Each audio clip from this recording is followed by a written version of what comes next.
Good evening, everyone, and welcome to season 3. Can you believe it? How crazy Season is that? 3. So, I'm Pam, and this is my co host, Jess, and Hey. we are Bordertown Strange. And tonight, we're actually going to start out the season with a little bit of a different show. Normally, we are all about just the paranormal. We're going to add in a true crime show tonight. It does have a little bit of a slant of the supernatural to it. So we will be talking about that. And we had some freaky stuff happen to us in the research of this that we're going to talk about Yeah. as well. So pretty wild.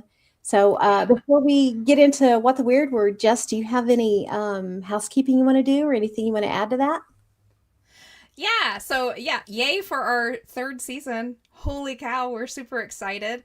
And we're even more excited because it just so happens that our very next show, which will land on Wednesday, January 28th, is going to be our 50th. Woohoo! That is So, crazy.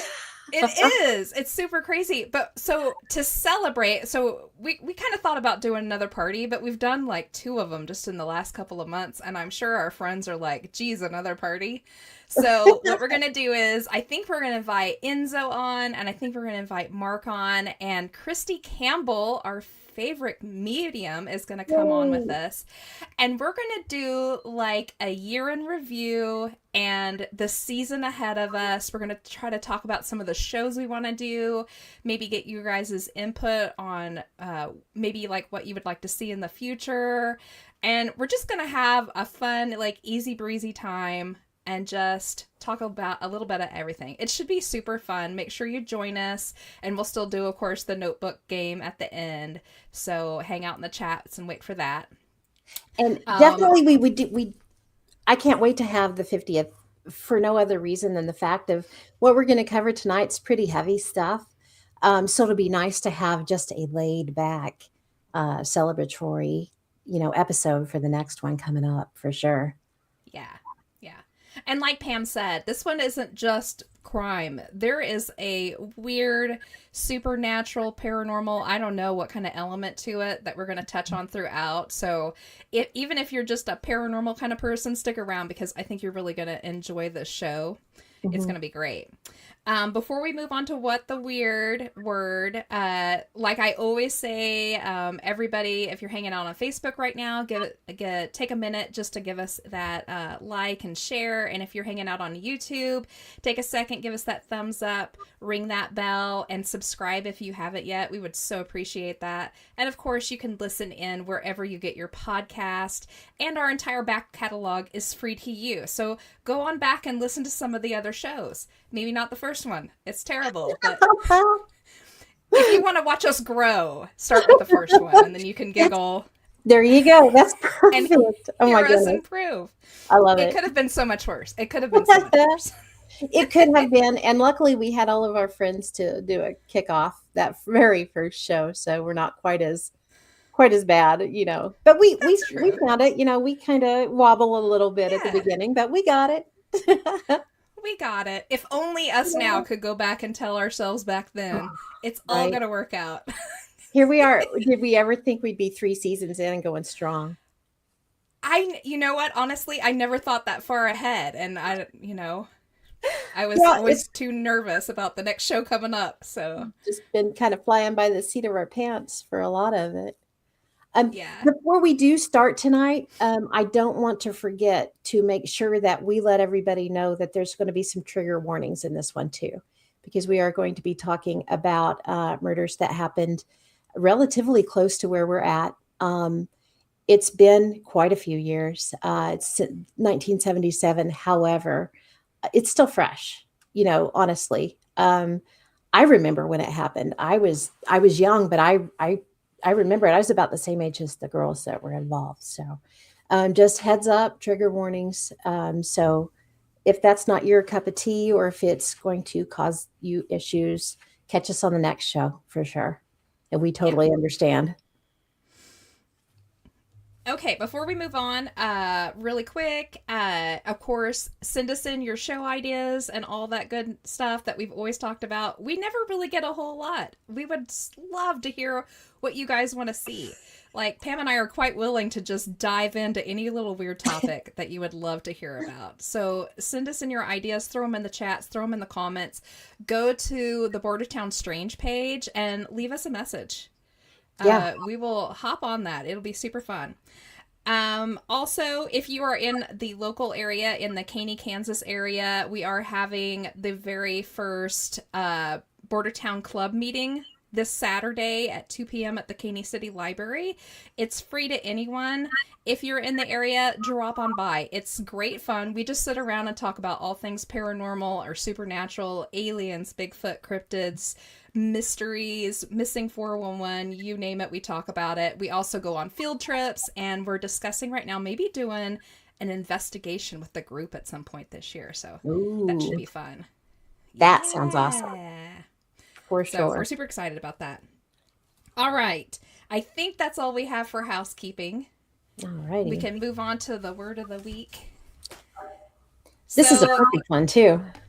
It is. So it was my turn, and I was trying to I was thinking, what could go with kind of this topic? But I was like, I know exactly what needs to go with it. So I went with the word shaman. Now, you're going to hear us talk about this, but you're going to hear us say medicine man, because we're talking about the American Indian side of things, and they call their shaman medicine men. So I'm just going to read this through, and then we're going to discuss it just a little bit. A shaman is a community-assigned magic or religious person who deliberately alter their consciousness in order to obtain information from the spirit world. They use this knowledge and power to help and to heal members of their community, as well as the community as a whole. They can act as physicians, diagnosticians, psychotherapists, religious functionaries, magicians, performing artists, and storytellers. And that was an excerpt from American psychologist and consciousness pioneer Stanley Krippner. I'll make sure I add that in there because I thought he had a very good way of kind of describing it as a whole. Shaman are found all over the world in nearly every type of community. We call them doctors.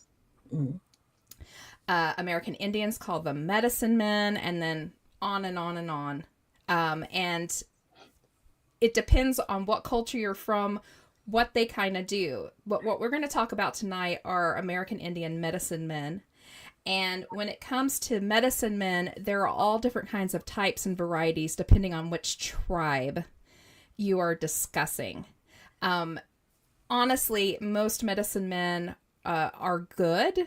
They are tribal healers. They are there to go to for support, for counseling, kind of like a therapist. They also will help medicinally. They know their herbs and things like that. In this case, we're going to be bringing up a couple of medicine men. And medicine men don't always have to use their things for good, just like any other person. And the medicine men we're going to be talking about tonight, the one specifically that we're going to bring up, although it's going to sound like he was using his stuff for bad, he may not have been realizing he was using his stuff for bad, or maybe he really was. And then that's where we're going to start getting into things like skinwalkers. Skinwalkers are former medicine men or working medicine men who can switch bodies to different animals or spirits or what have you. That's a whole other topic. We'll maybe have to do an entire show on skinwalkers. That'd be interesting. On how that works. But we're going to be bringing these up tonight. So, and as we bring them up, we'll discuss it a little bit, kind of maybe how it works in there with the story. But I just thought I would bring this up. I don't think everybody knows quite that shamans are like across the board through all these different cultures. You'll find them everywhere. Good and bad. But we're going to be talking about medicine men tonight, and those are a type of shaman. I apologize. I didn't mean to move that so quickly. No, that's fine. My bad. Because that's the end of that. So,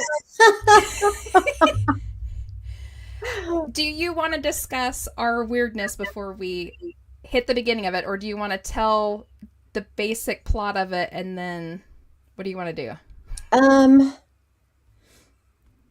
let's talk a little bit about the strangeness that's happened because it's so strange. Um, Okay. yeah. All right. So I'll just fill everybody in here. So, Pam has actually discussed this topic on another podcast with our friend Shaw Wooten um, months ago. I think it was earlier in the year, wasn't it? Last year. It was a couple years ago, actually, almost 2 years ago now. Yeah. And when we were trying to last year when we were trying to come up the lineup for last year's season, we were like, we should throw some true crime in because both of us are kind of interested in true crime too, and we Mhm. want to make sure our show is kind of well rounded for everybody. And Pam was like, well, let's do Girl Scout murders because I've already done some research on it with Shaw and throw you in there, and we'll just do a whole show on it. And push came to shove, and it just didn't work into last year's schedule. So it got Yeah. pushed into this one.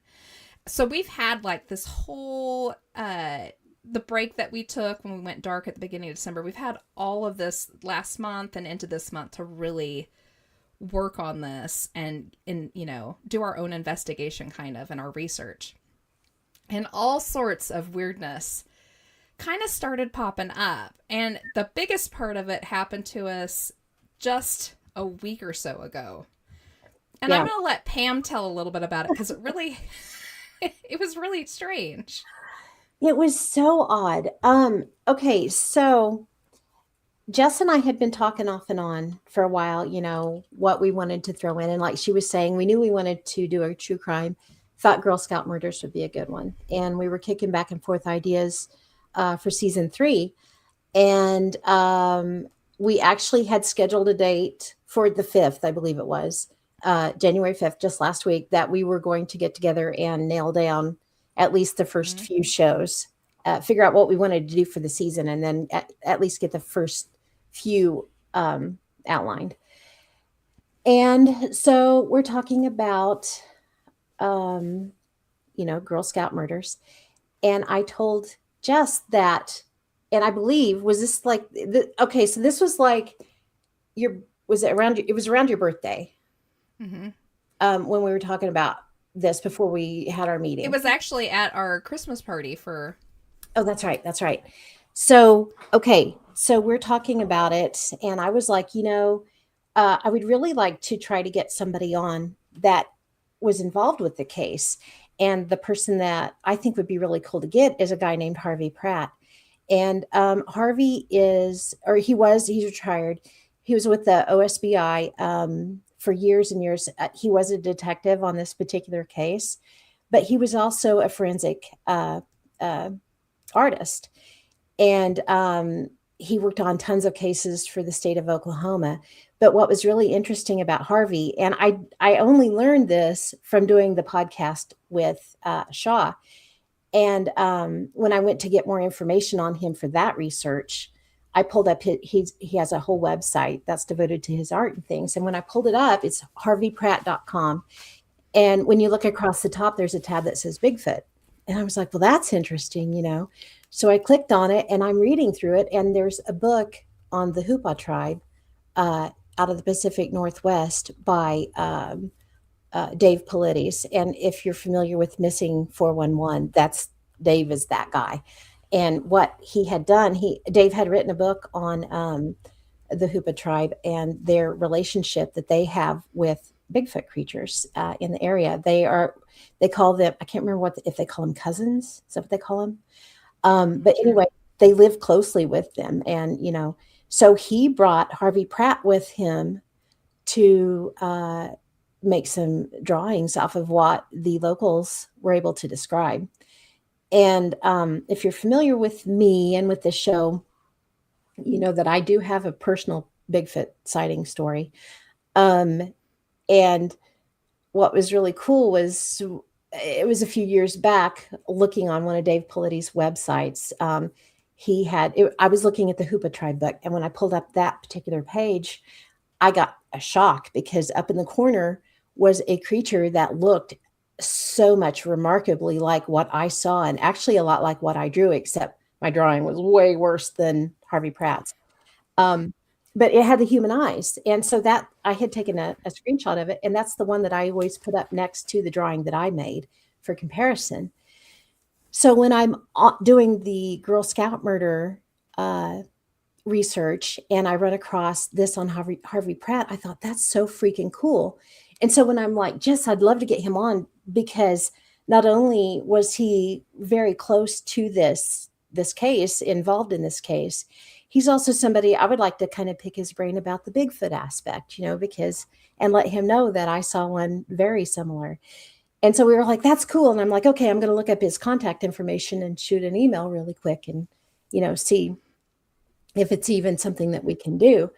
And when I pull up, when I Google him to get his information, because first off, I couldn't remember his name.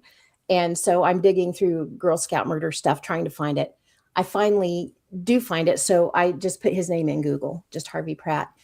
And first thing that pops up is a notice of his obituary. And I was like, oh man, are you kidding me? So I'm looking at it and I'm telling Jess, oh my gosh, because he was alive when we did the show with Shaw. So I pull it up, and it's actually from one of the news stations in Oklahoma City. So we're sitting there watching the clip together, and I'm like, and they're going through it, and they're like, and his funeral will be Thursday. And I was like, wait, what? And I'm like, surely, it's old. It's a different Thursday. And so I roll it up, and I scroll it up, and it is actually January 6th. Our meeting was the day before his funeral. So between the time that we were talking about it and before we met, he passed. He passed. So does it mean anything? I don't know, but it was just, it gave us both a really odd feeling. Well, it gets weirder from there. Oh, for sure.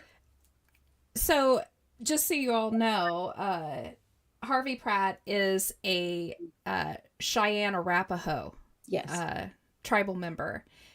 Very, very deep into his Indian beliefs and religion, and that's going to pop up a lot in the story. It actually pertains a lot to some of the weirdness that happens within this timeline that you're going to hear about. And it didn't set well with me either. It seemed like it was very poignant in some way, that he had just suddenly died in between the time that we had discussed, oh, we should get a hold of him, to the point where we sat down to do it. It needled at me, and Pam and I both felt kind of, I don't know how to describe it. Pam, a little weirded out. Yeah, like if you have any kind of sense of things, that going awry or whatever, you get kind of that feeling in your pit of your stomach, like something's not right. And we sat there for a little while chatting about it, just feeling worse and worse about the situation. And I had been getting a lot of, anybody who knows me, I see 1111 a lot when I'm on the right track or when I'm on the wrong track, oftentimes too. And that had been happening to me a lot, and I was feeling very weird about this. And I was like, listen, Harvey Pratt was, very into his Indian religion and his beliefs. I think it might behoove us to kind of cleanse ourselves just a little bit. And this entire, us investigating and all of our research, I mean, it was everywhere. So I was like, I'm going to run home and grab some cedar and sweetgrass and some of my other things that I use that are, because I'm American Indian too, that I use to bless or cleanse things with. And I was like, I'll come back and we'll just do a little light cleanse and just kind of put a blessing on our research. So in case there's any bad juju going on, we'll kind of, regardless, it'll help us feel better about the situation. So I left her there continuing to research his passing, and I ran out to my car really quick and turn it on, and I'm backing out, and a song pops on the radio because I'd left the stereo on, and I look up and my clock says 11:11 exactly, and I'm like, oh, Okay. So I took a picture of it so I could send it to Pam. And then I realized what was playing on the stereo. It was a song I'd never heard before. And I had to look it up because the words were creeping me out as I was pulling out of her drive. And it was actually a song called Birds of a Feather by Billie Billie Eilish. Eilish. Yeah. And the words that were playing when I turned the car on was, I want you to stay till I'm in the grave, till I rot away dead and buried, till I'm in the casket that you carry. And I was like, I'm going to go home as fast as I can and get this stuff. So, yeah. And you also took a picture of your clock. Took a picture of the clock, screenshotted a picture of the lyrics because I didn't even know what song that was. I had to turn on, I have a little app that, will tell you what song you're listening to if you let it hear it for a minute. Went back and told Pam, and we were like, let's cleanse. Yeah. So, I've kind of had a bit of a run of bad luck here lately anyway, health-wise and stuff. So we were like, this needs, we need to do this. Especially if we're moving into something that is immediately giving us weird vibes. Yeah. So after that, it was pretty quiet, except for I was seeing the 11s everywhere over and over and over again in multiples. And then the last couple of weird things I can say that happened, I told Pam, I cracked open one of the books. I finally got a hold of one of the original books and opened it up on my Kindle, and for like the first 12 pages I had nothing but horrible deja vu. And then halfway through this book, I was really using this book to research the weird supernatural type of things that were happening, and so I was looking for specific pages, glancing around for specific words to pop up so I could read that. And I finally got to the part that I was very interested in. And I turned the page, and the next 2 pages would never, ever load. It was the only 2 pages I really wanted to see. And I dropped it, pulled it back in again, and still, those were the only 2 pages it would never let me see. I just got put on that nice doom circle that just spins over and over again. Buffer of hell. Apparently, I'm not supposed to know what was on those 2 pages. I was like, well, somewhere I have some of the pages photocopied. So I dug around and looked in my OneDrive. I don't have that page. Of course. It's okay. Apparently I didn't need it. Or somebody didn't want me to have it. So weirdness all over the place. Yeah. It's just a little touch of some of the weirdness that played out with this. And Pam and I are always just a little bit leery when that happens coming into a podcast, because usually when the synchronicities and the weirdness starts, we know we're on to something a little nutty. Yep, for sure. Yeah. So I think we're going to talk about the murders themselves first, and then skip back and do a nice timeline for you so you can see how it all came together. This is I'm going to let you know, this is an insane crime, and everything that came in and out of it is just... There's too much even for one show. You're going to get a really broad overview. We are not deep diving a whole lot, even though it's going to feel like it when we're going through this. We're just scratching the surface on this. So what we are going to do is, in the show notes, we're going to make sure that we have website links that we referenced and books that we referenced. And we're going to, and documentaries. And we're going to encourage everybody, if you're at all interested in this case, dig into it. It's just wild. And there is plenty of information. I told Pam I was on overload. Yeah. Too much information. Like, I couldn't even get it. I'm the queen of notebooks and research, but even this was too much for me. It's just, holy cow, the amount of information. Oh, it's crazy. And Jess had asked me backstage, had anything else weird happened to me since we talked last time? Yeah, it did. I go to pull up all of my research material on this particular podcast that I had done with Shaw, and the folder was completely blank.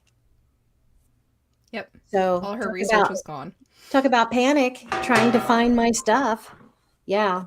So no, all my research was not there. So I spent quite a few hours frantically trying to rebuild what I Yeah. had. About I yeah, about 1,000 red flags. So this is yeah. going to be a one and done for us. We're gonna give you everything we got, and then we're gonna book it on out of there and We're gonna let it yeah. lie. Yeah, we were like, there's plenty to do more than one episode on this, and we don't want to. Yeah. This is gonna be a one and done. Yeah. So I'm gonna let Pam start out with the basics of the actual like the details of the murder itself, so you can kind of get an idea of what this was in the first place before we really, because we're gonna have to backtrack a little bit before it even started. Yeah. And before we start, just so you'll know, OSBI means the Oklahoma State Bureau of Investigation, Yes. because we're never gonna sit there and just keep. If we Yeah. need to say it, we're going to say OSBI. So, Oklahoma State Bureau of Investigation. And they Just played so you know. heavily in this and still do to this day. Yes. So, Yes, they do. okay. So getting started, the date that this occurred, it was June 13th, 1977. And the Magic Empire is the name of the Girl Scout group out of Tulsa that was involved in this particular case. And they use Camp Scott for their summer camps for the kids, for the girls.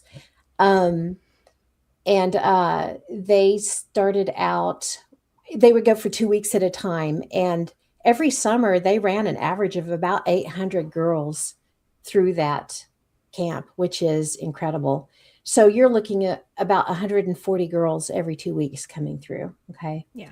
Camp Scott, by the way, is in really near Locust Grove, Yes. Oklahoma. It's in Mays County, just so you Mhm. know. It's actually not that far from us in the grand It's not, scheme of and things. it's just a few miles south of Locust Grove. And like we were talking earlier, I remember when this happened because I was about that age. Did I know all the details at the time? No, I didn't. I knew enough from hearing the adults talk around us that we were terrified. We knew something had happened and that some little girls were murdered, and that's all you needed to know. Your imagination could really take away after that. But yeah, so the girls, they all arrived at the camp, and they all unloaded and they are eating dinner in the mess hall, and it's divided into different groups. And these particular girls that we're going to be talking about, they were in the Kiowa camp. And I'm going to switch over here just a second and pull up. Where's my? Oh, there it is. I'm going to pull up a map so you can kind of see what the camp looked like. Yeah. It's very spread out. It is. Oh, yeah. Yeah. Chris said, yes, I was scared and never did camp when I was in Girl Scouts because of it. It was scary. I did go to camp, but it wasn't Girl Scout camp, and it was not in Oklahoma. It was Camp White Memorial up on North in Kansas. Well, I it was also older. didn't help that after this happened, there were copycat Yeah. crimes that happened There for were a a couple of few. years afterwards where other girls were pulled out of tents. So, Mhm. not helpful. Yeah. And so the girls are there, they're eating their dinner, and they all get to choose who they want to bunk with. There's 4 girls to a tent. And the way these tents are set up, we have a picture of that too. They are platforms, wooden platforms that I don't know, they're up maybe a foot and a half off the ground. And then they Yeah. just have the huge canvas tent covers over them, and then they have cots inside of them. Let's see, there's what one looks like. Yeah. Here's a better view of what they would look like. And those sides could be dropped down and then pinned down at night. But I'll tell you this, I am not a fan of the creepy crawlies, and I would not be a fan of sleeping in the outdoors like this. Especially out in the hills like that. There's copperheads, there's there's rattlesnakes, there's spiders. Ooh. Okay, so anyway, I'm getting sidetracked. So the girls are eating dinner, and it starts. They're singing songs after dinner, and they're just having a good time. And a storm rolls through, and it gets really bad. And so they're waiting it out for until it starts or stops raining a little bit, and then the girls all run to their separate tents. And instead of hanging out by the campfires, they're just spending time inside the tent, playing games or writing letters or whatever. And there were no lights. This was 1977, so there weren't any lights in the camp other than flashlights. And I think they said that there was like 2 kerosene lanterns that were up on poles by the latrines. That was it. That was the only light in the area.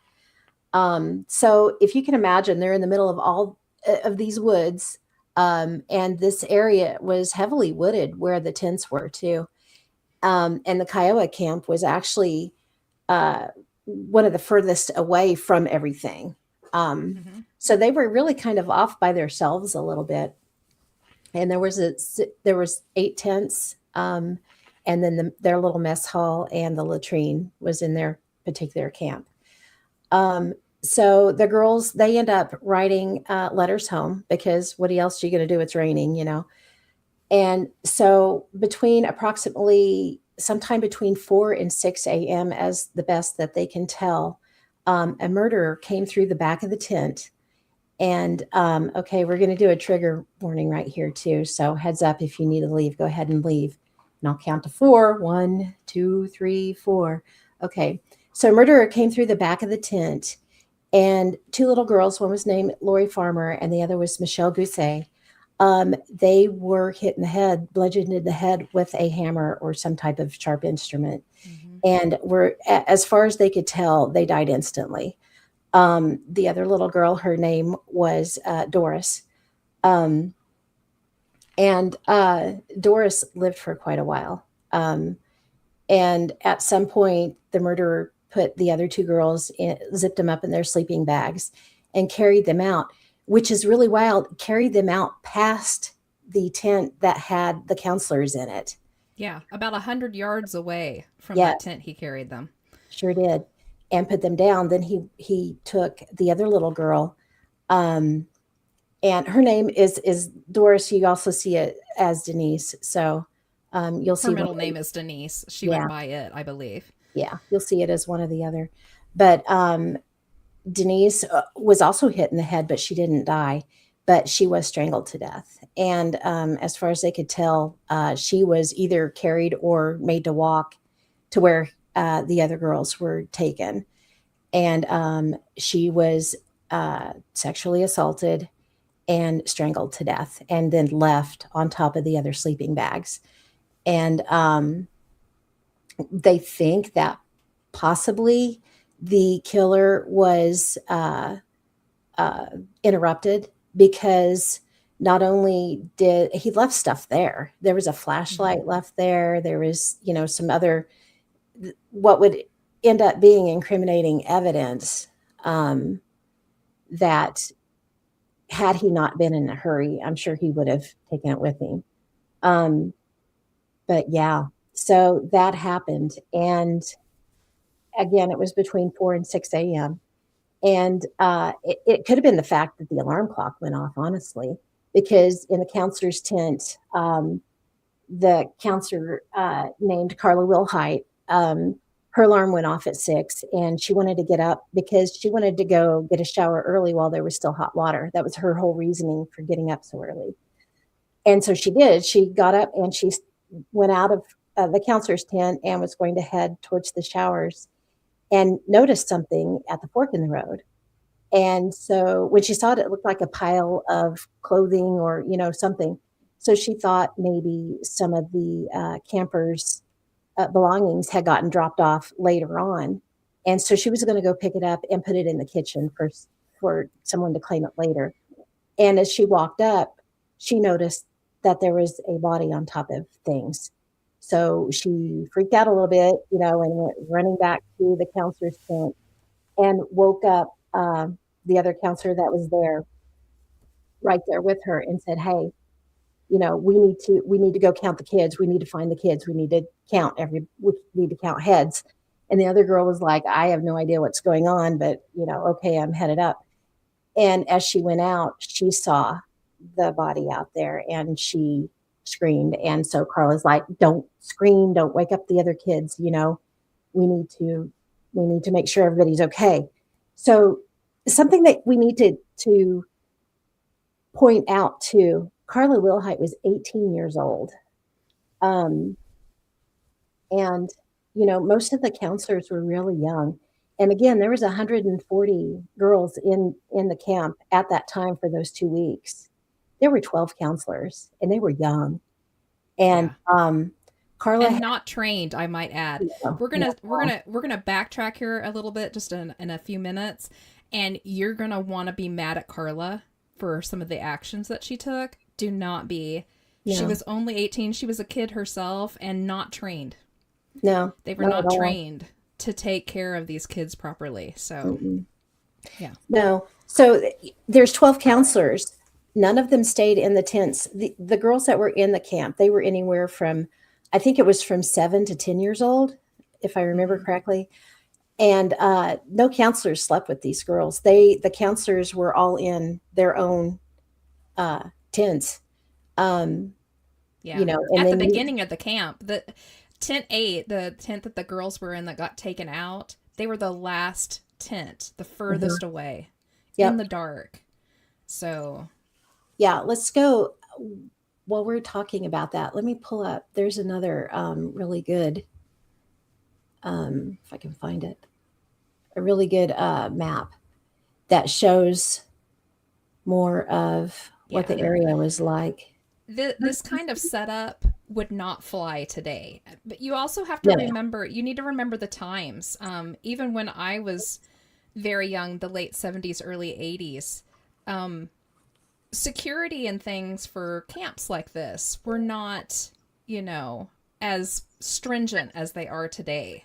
not at all. And that's something that we need to point out too, is while all this is happening, um, there were reports just 2 weeks prior of men wandering into the camp. There was a guy that showed up, just he was looking for water, and they ran a couple of other men out of the camp at night. And there was way too much open access to Yeah. this area, which is just wild. And like Jess said, that would never fly today. And It a would. lot of the reason it would never fly today is because of this particular case. Um, Scouting changed drastically after this occurred. Um, and I wanted to pull this picture up so you could see how heavily wooded it was in this area. And this is the Kiowa camp. So you can see Carla Wilhite's tent is pointed out there. You can see where the showers were, and you can see where tent 8 is. It's the one that's furthest up under where it says Kiowa camp. And then, so that's where the girls were. And where you see Carla Wilhite's tent, if you look down, you see a black X, and that's where the bodies were found. So you can see how far this killer actually came through. He walked by all of those other tents. He walked by the counselor's tent and everything with those girls. Yeah. And But just the fact he had time. he did. Yeah. He had so much time. So I think we should backpedal a little bit. Mhm. There was stuff going on way earlier that night that was ignored and Yeah. completely overlooked by the counselors, especially Carla Willett. And like I said again, do not get upset with her. She, at one point, noticed some stuff was going on and said, I was too scared to even go look. And all I could think of was like, if you're too scared, then the kids don't need to be out there. But No, like I said, she no. was only 18. She was a baby. She was. She was. Yeah. And yeah, what Jess is talking about is at one point, it was like 1:30 in the morning, and Yeah. in tent 4, she heard some of the girls giggling. So she went to tell them to knock it off. Basically, they needed to go to sleep. So while she was out there, she's walking and she sees a dim light out in the trees. And she was like, Well, it wasn't quite yet. The first thing she heard at 1:30 was the weird moans.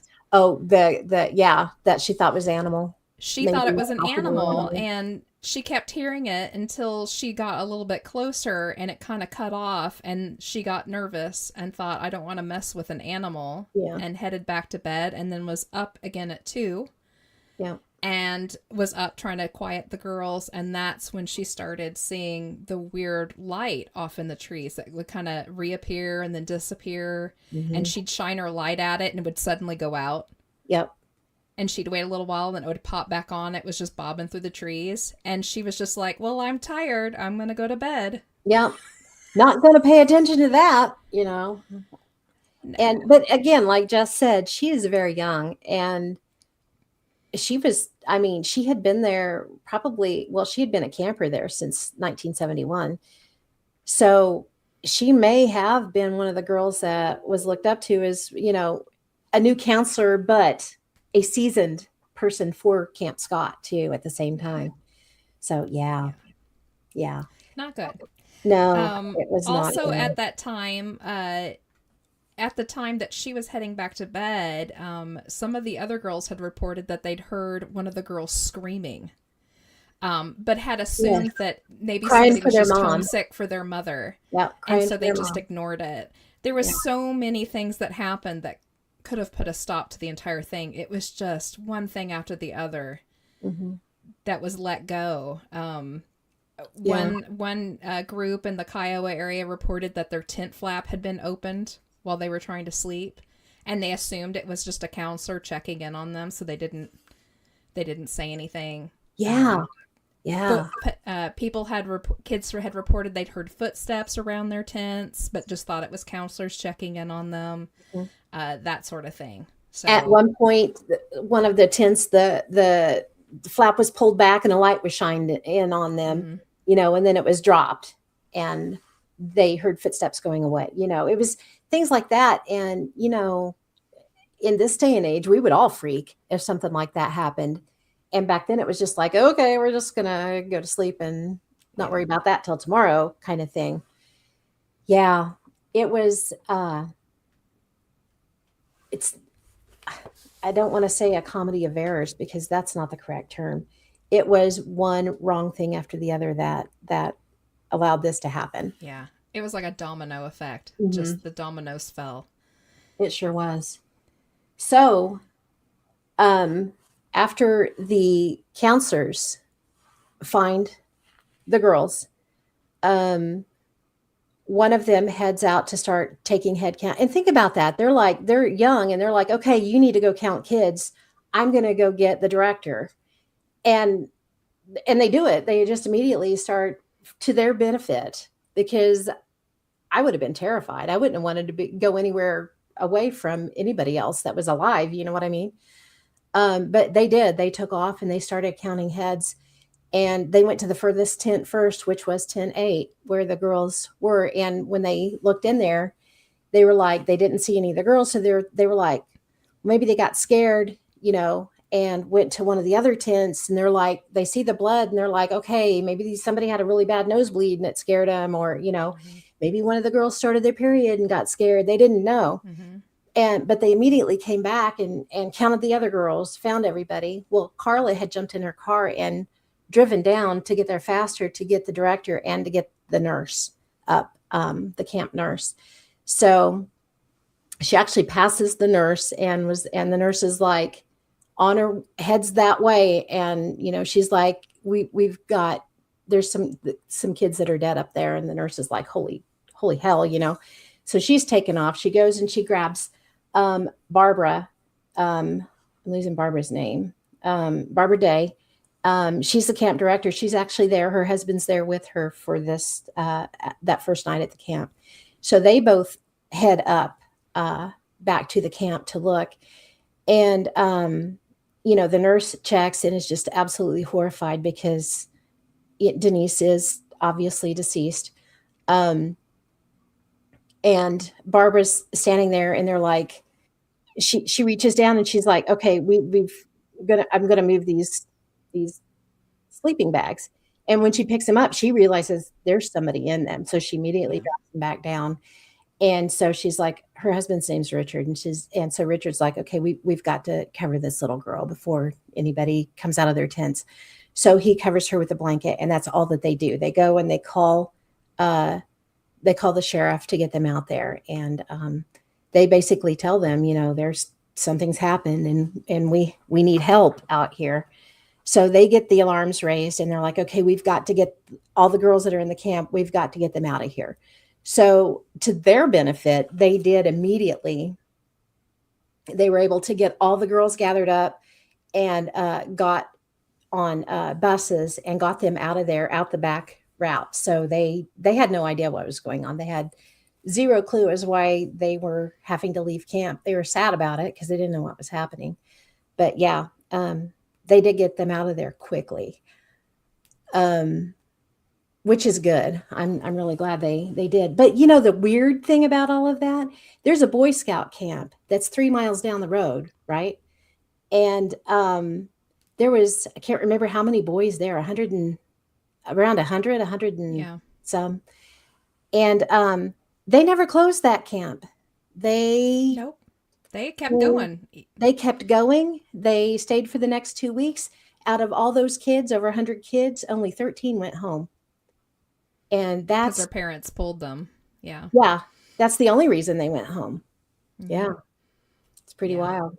So But they just did. They got all thinking, the other girls back to Tulsa, and they started calling the parents, to tell yeah. them And that, there was another horrible error on their parts. Uh, the news that this had happened went Mhm. out Yeah. as soon as it happened, With good practically. reason. Did you see why that happened? Well, yeah, but what I'm saying here is they never contacted the parents. The parents got to find out No. either through the news or, unfortunately, I think two sets of the parents found out because they literally were waiting back in Tulsa for the buses to drop off the girls. Hmm. And you found out if it was one of yours because they were one of the ones that didn't get off the bus. What a Um, horrible way so to find that out. instead of the sheriff calling out, a crime scene investigator to take photos and stuff, he called the local photojournalist to come out and take pictures. So they knew immediately. The media was knew before anybody else did that this had happened.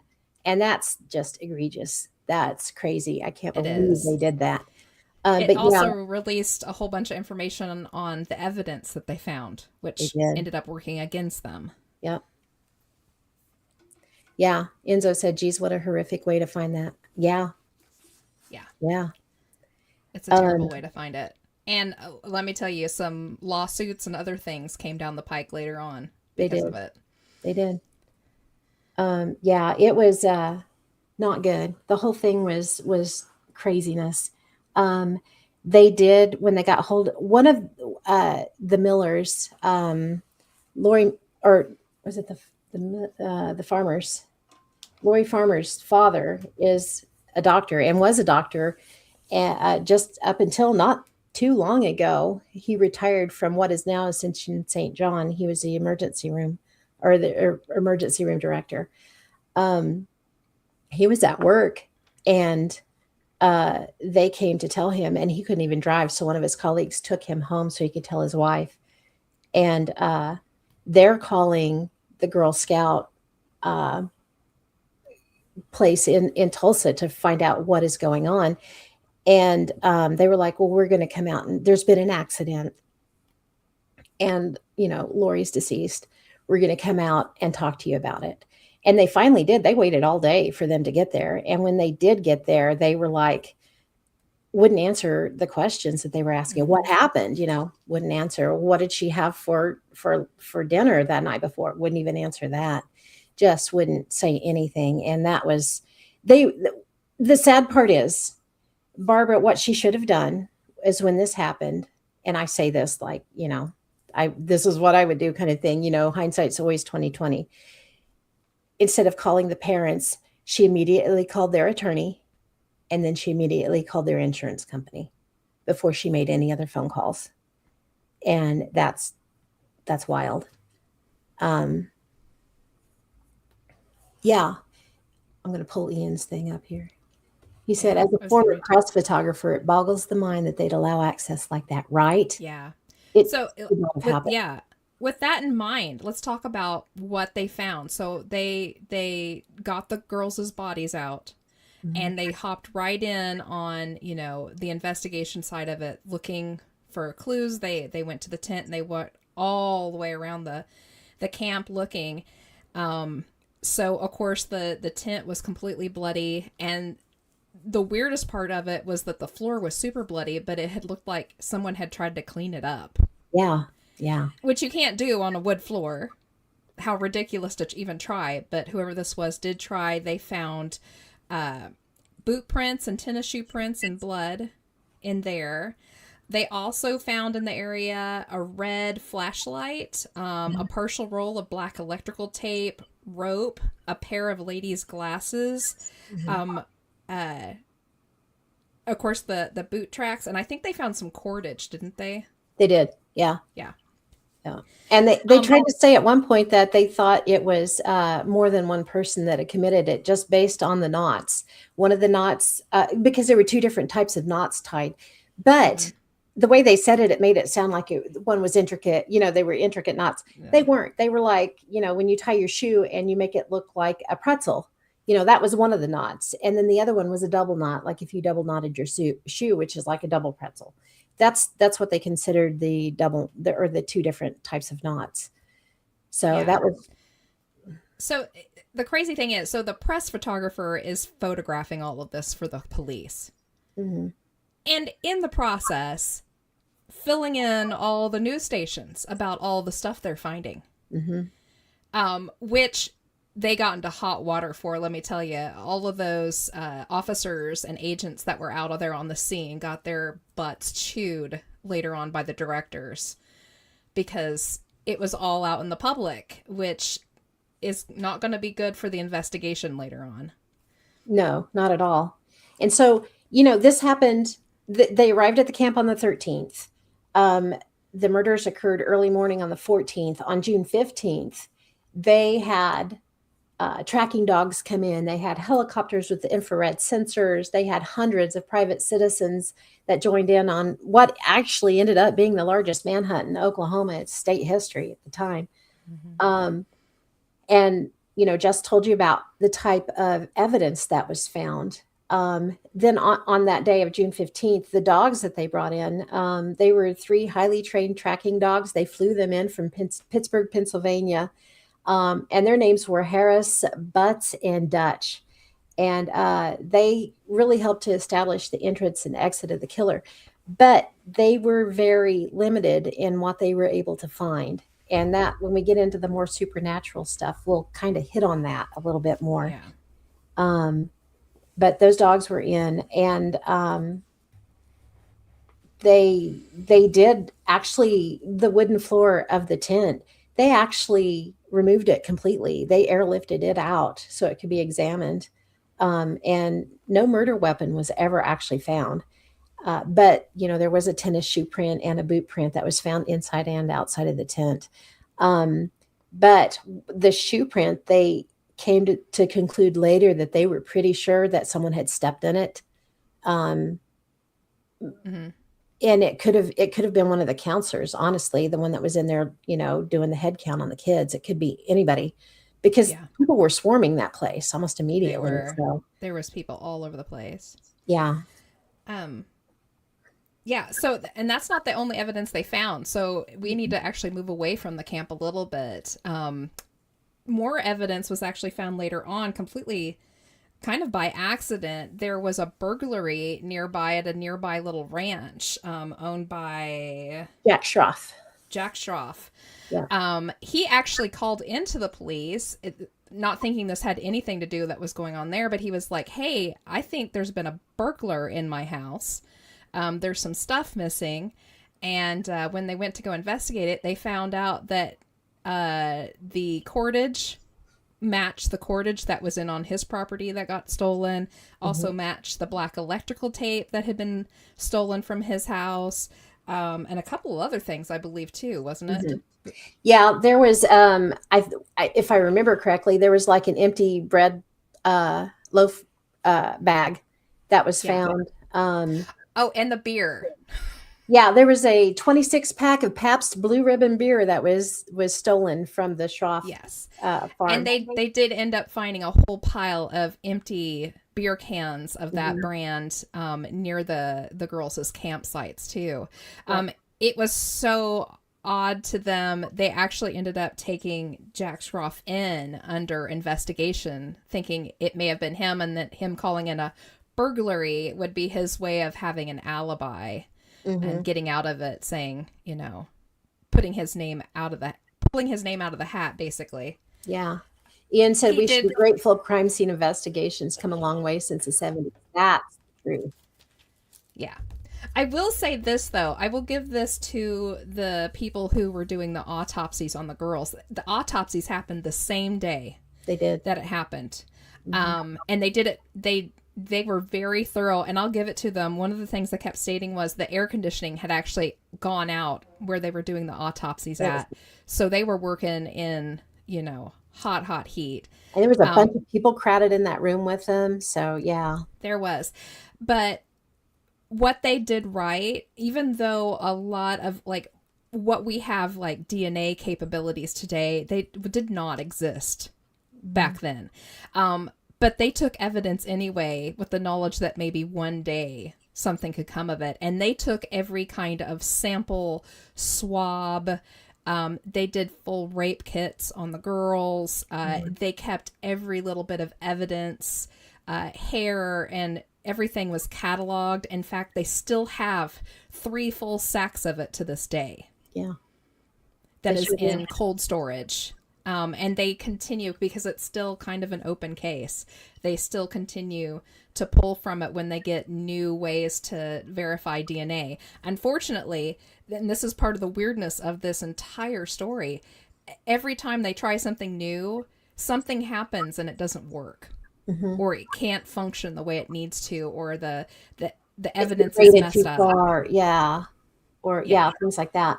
And back at the time that all this happened, we'll get to the trial here in a little bit and talk more about what came of that. But there was so many things that they couldn't do. They didn't have the ability to do, the technology to do in the 70s that we do now. Like Jess said, the fact that they were able to have the foresight to preserve all of the evidence that they did is just amazing. Yeah. Very, very cool. Almost all for naught, though. It's yet another one of those weird well, I shouldn't even say it's not a coincidence. Something nutty is going on with this whole story. Yeah. There's too many blocks that are thrown up throughout the investigation. So Jack Schroff gets, released. It's not him. His alibi was good, and all of this. He was working in Tulsa, I think, at the time, so he had an airtight alibi. Yeah, I had an airtight alibi. Was one of the newspaper reporters interviewed him, and he gave an interview, and then took a picture of him, and then they put it in the paper, and I can't remember the word that they put above his head, but it was basically like, here's the killer, and that's not the word they used, but it was just like, and it upset him so badly that he had a mental break. And he was not well for a while after that. I don't blame him. I don't either. But he was, his alibi was checked out, and it was airtight. So it was wild. But we talk about, all of these people came in, the tracking dogs came in. There was, I'm going to pull this other map up that we had up sorry, wrong button. That we had up just a little bit ago. No, we haven't looked at this one yet, but this will work. So you can see where it says Camp Scott, and you'll see off to the side of that, it says Cave 2, Cave 3, and then you'll see Schroff Ranch. You can see how close it was. And then you'll see on up top where it says Buckskin House. Now, that's LMA Buckskin. That's actually Jean Leroy Hart's mother. So you can see how close her house actually was to the camp. And if I remember correctly, it was just over the hill. Well, we haven't introduced who Jean is yet, so. Oh, no, we haven't, have we? Okay. No. So, and I was going to say, so over the course, after they let Jack Schroff go, a couple other people actually popped up, some of them admitting to it. Yes, I did it. And of course, they were like, no, you weren't even there. Accusatory people popped in. Well, I saw such and such and such and such over there, investigate them. It was like a wild goose chase for a little while. Like they were sending agents everywhere. We heard it was this, so they check up on that. And everything was coming to nothing. But one of the agents popped up and said, "Hey, has anybody looked at Gene Hart?" So Gene Hart was actually a fugitive at the time. He had broken out of Mays County Jail for the second time that Yeah. year. Yep. Was No, in not that jail year. 4 years for, prior. yeah, was in jail in the first place for all sorts of statutory rape, Hmm. all sorts of fun stuff. They couldn't Burglary keep was a big one. burglary. They couldn't keep him in jail for nothing. He was like an escape artist, and he was currently on the loose and in the area. And as Pam said, his mom's house, who he always went back to, was less than a quarter of a mile away from the Girl Scout camp. Yep. Just And above he the was a house. well-known rapist and child molester. Hmm. And you'll see what the whole reason I brought this map up was to show you where the caves are. Because just a few days, like 2 days in, there were some hunters in the area that saw a man up in one of there are caves all over that place. And if you don't know where they're at, Yes. you're not going to know they're even there. They saw this guy up there. And so they thought they needed to tell the sheriff, because the manhunt was going on. And they did. So the sheriff's department got out there to look, and the man was long gone by then. However, in that cave, there was quite a bit of stuff in there. So I'm going to pull up so I can tell you what was in there. Okay. There was like a sack of flour that was sitting in there. There were empty bottles of Pabst Blue Ribbon beer laying everywhere. There were empty cans of beanie weenies, or pork and beans, maybe is what it was.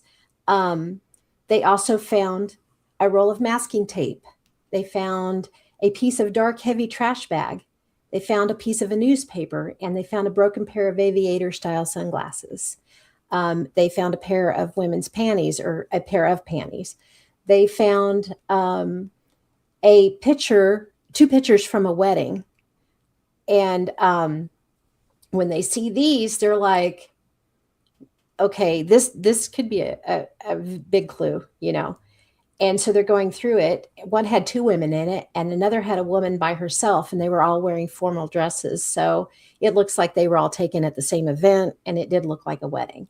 So they collect all of this evidence that they find, and they are thinking that if they can figure out who these women are, then that can help lead them back to why the pictures were there. They couldn't find anybody. They were having a hard time. So what they did was they published them in the paper, and almost immediately a man comes forward and he says, "I took those photos. I know who these women are. And I don't know how in the world they could have ended up clear down here by Locust Grove in a cave, though. That makes zero sense."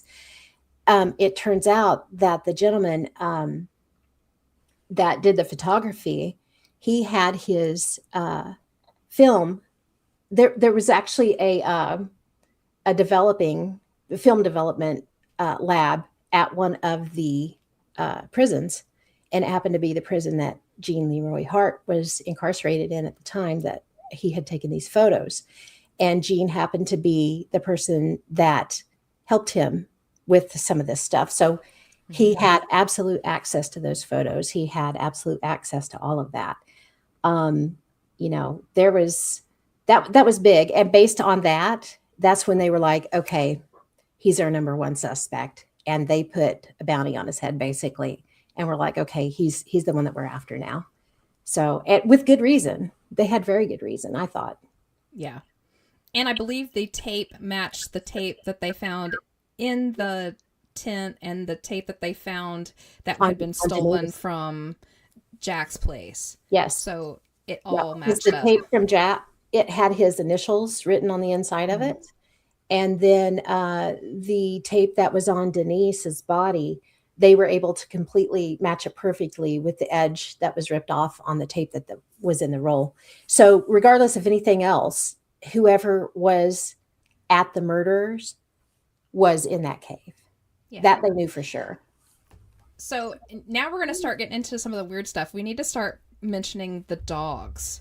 So the police dogs that they brought in, the sniffer dogs, they were actually called like the super dogs or something like that. They were they were the most prized dogs at the time. I think I read somewhere that they had insurance policies on each dog for like $20,000 Mm-hmm. because they were so good at what they did. And they brought these dogs in, and the first place they had them set off from was the camp. And the Before dogs. we move on, Jess, Uh I'll huh. switch. I have a picture of the dogs I want to switch over to. This was Okay. also in the cave. It was written on the wall, 77-6-17. The killer was here. Bye bye, fools. Yeah. Not creepy Left at us all. not creepy at all. Mm-mm. So while she's yeah, there's the dogs. They sent the dogs off from the camp. They took off on a hot trail, ended up in the middle of a pasture, and promptly lost the scent, which was extraordinarily strange. These dogs don't leave scents, and they thought, well, maybe he doubled back. So they doubled back and sent them off again, and they just kept picking up on this one trail. So they let that go. They actually took them out onto the pond because they could sniff the top of the pond too to see if maybe they had ditched the murder weapon in it. Didn't find anything there. But when they took them up to the cave, when they found the cave and let them scent there and sent them out, and they went off straight on a trail and did the exact same thing that they had done from the camp. They ended up in the middle of an open field and just promptly lost the scent, Mm-hmm. which is not something that these dogs did. And not just losing the scent, they would stop and they would start looking up, like, where did it go? Yeah. And the comment was actually made, it's like he turned into a bird and flew away, because the dogs would just stop and immediately be like looking up. Yeah. And this is where some of the weird strangeness comes into it. So about this time, we had brought up Agent Harvey Pratt earlier, and this is where he really kind of comes into play. Like I said, he was Cheyenne Arapaho, and he was really deep into his Indian roots. And another agent, they had been having like a little conclave. All the agents had got together and they were kind of discussing the case and what was new and what they'd heard. And one of the agents was joking that he had been told by someone else that a medicine man was in cahoots with Gary Hart and was helping him elude the police with his kind of magic. Gene Hart. Or Gene Hart, excuse me. And Harvey Pratt pulled this agent aside and was like, hey, you don't need to be making fun of that. That's some real stuff. Mm-hmm. And actually was like, I believe in that stuff too. And medicine men can do some nefarious things if they want. And if he's hooked up with someone that can give him a hand like that, you better be paying attention. And this is where like some of the weirdness starts rolling out. Yeah. People were pointing out that, if he did have a medicine man behind him, they are quite capable of turning in their lore, into different animals. Yeah. Gary Hart eluded them forever. They sent trackers out who knew the area, and would come back just almost dead on their feet, having not even hardly survived the area, but he was living happily out there, and they would continually lose his trail. They would find a trail and it would suddenly just disappear, as if he would just magic himself right on out of there. And what's wild, so we'll start off with the dogs right here. So again, these are seasoned, these are highly insured dogs that always find their man, kind of thing. And they weren't finding anything. And during the hunt, right in the middle of it, one of the dogs, I believe it was Butts, he dies of a heat stroke right in the middle of the investigation. So, they've just lost this super valuable dog. And so when they're wrapping up with the dog, it's obvious, it becomes obvious that the dogs just aren't having any luck. And they move to take him back home, the two remaining dogs. Hera, they're going down, and again, this is a highly trained dog, right? Very, very highly trained. They're going down the highway, driving back to Pittsburgh. He jumps out of the window of the car, runs out in the middle of the highway, and is hit and killed. It's like, what is that about? Yeah. It's just insanity. And so they Yeah. did, like Jess said, they did bring in Harvey Pratt, and Harvey brought his brother in as well. And again, they're both Cheyenne Arapaho, so they can truly blend in with the community. And I know I saw Ian say something that if you have the wherewithal to escape from prison, you think you'd have the sense to leave the area for like a long ways away, right?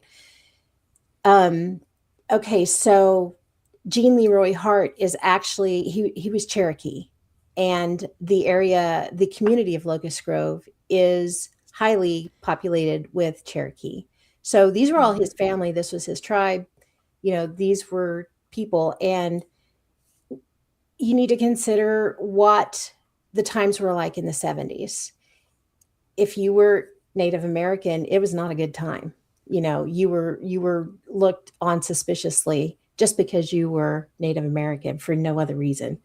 And it was a very much us against them kind of mindset at the time.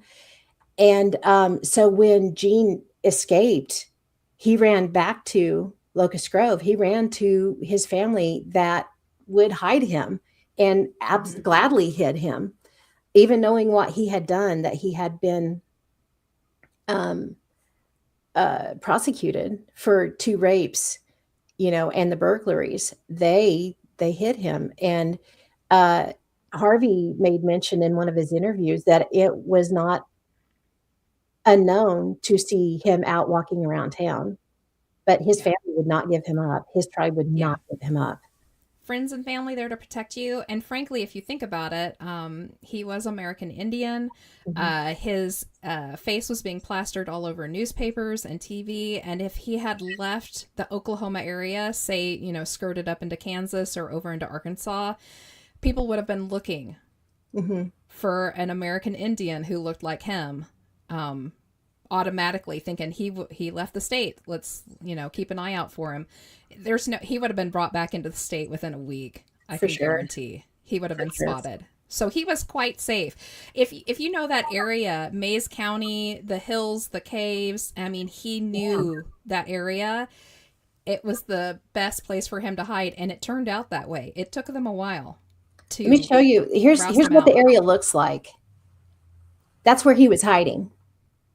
Yeah, So unless you want to be, if you're familiar with the area, unless you want to be found, you're not going to be found because there's caves all through there too, on top of yeah. everything else. And it's highly infested with ticks Hmm. very badly. A lot of these search parties that were sent out into the woods, they would only make it partway in before they were just consumed by the heat, the ticks, snakes, and all sorts of horrible things. The terrain alone took Hmm. out people. And just getting up to the cave where they'd found all that stuff at, it almost took out. They'd taken a small news crew with them to document it, and the news crew almost didn't make it up there. I think one of the gentlemen passed out in front of the cave Yeah. when they they got there because they couldn't make it. Yet another one of the high strangeness things. Harvey Pratt made note of the fact that he was sure that there was some kind of medicine man juju going on because they were completely covered in ticks, but he said about 10 feet outside of the cave and then inside the cave itself, there wasn't one tick ever to be found. If you Hmm. walked over that invisible line, you were tick free. And they had found inside the cave like some of the makings of some of these little rituals and stuff that these Hmm. medicine men would do. Yep. So And that's, yeah. I mean, they brought Harvey in on this specifically because he was Native American and he could blend in and he could, hopefully try to glean some information from, even though he was a different tribe, hopefully he would be able to not completely shut them down, when he walked into town. And he was able to make a little bit of headway that way. But trying to get inside of Gene's head, he and his brother went and sat at the caves overnight. They camped there actually a few nights, and he did talk about there was 4 piles of very small fires that had been burned, and it looked very ritualistic. And what was really wild, here's another bit of a supernatural thing that popped in. Harvey said that they were sitting there and it was very quiet, it was very dark, and out of nowhere, a house cat comes screaming up and hits Harvey right in the chest, and it immediately takes off. And so when that happens, that would scare the shit out of anybody, number one. But he immediately the first thought in his head was, that's Gene Hart. That's him. He's a shapeshifter. And that's when he knew for sure in his mind that there was some bad juju involved in this for sure, because of the fact that he was so certain that would had that not been Gene in cat form, that would have never happened to him. And so that's at that point, Harvey and his brother, they have their own medicine man, and they go to him and they ask for medicine against the person that was the killer, the true killer in this case of these little girls. And so they do, they give him medicine for the bullets that they carry. And they're like, these bullets will be true to only to the true killer will these bullets lead you. And so he kept those on him. And that's when they really started heavily going into Locust Grove and talking to people. And there was one lady in particular that they were told she knew where Gene was hiding. And at this point, we're getting about 10 months in since the murders. Okay. And so he finally tells this lady, look, if we don't find him and get him somewhere safe, somebody else is going to find him and kill him. And that's going to be on you because you know where he's at and you're not telling us, so we can help him. And they wear her down to the point to where, okay, finally she's like, okay, I'm pretty sure he's in Cookson Hills and he's at Medicine Man Sam Pigeon's house. And so they're like, okay, well, Cookson Hills is about 50 miles to the south. So that's where they head. They go to Sam Pigeon's place. And Sam Pigeon's, Sam was very poor. He's an very old guy. He's a medicine man, so he has next not even two nickels to rub together kind of guy. He lives in an old tar paper shack. And when they knock on the door, he's immediately like, he's not here. Well, they have somebody, Harvey's going around the back of the house, and Gene pokes his head out and he knows it's him. And he says, you need to stop. And he tries to run back in. Well, then when he sees that there's guys in the house, he tries to shoot out and Harvey takes him down. And Harvey said at that point, I could have killed him right then. I had an open shot. I could have taken it. He would have been gone. And he said, but I didn't.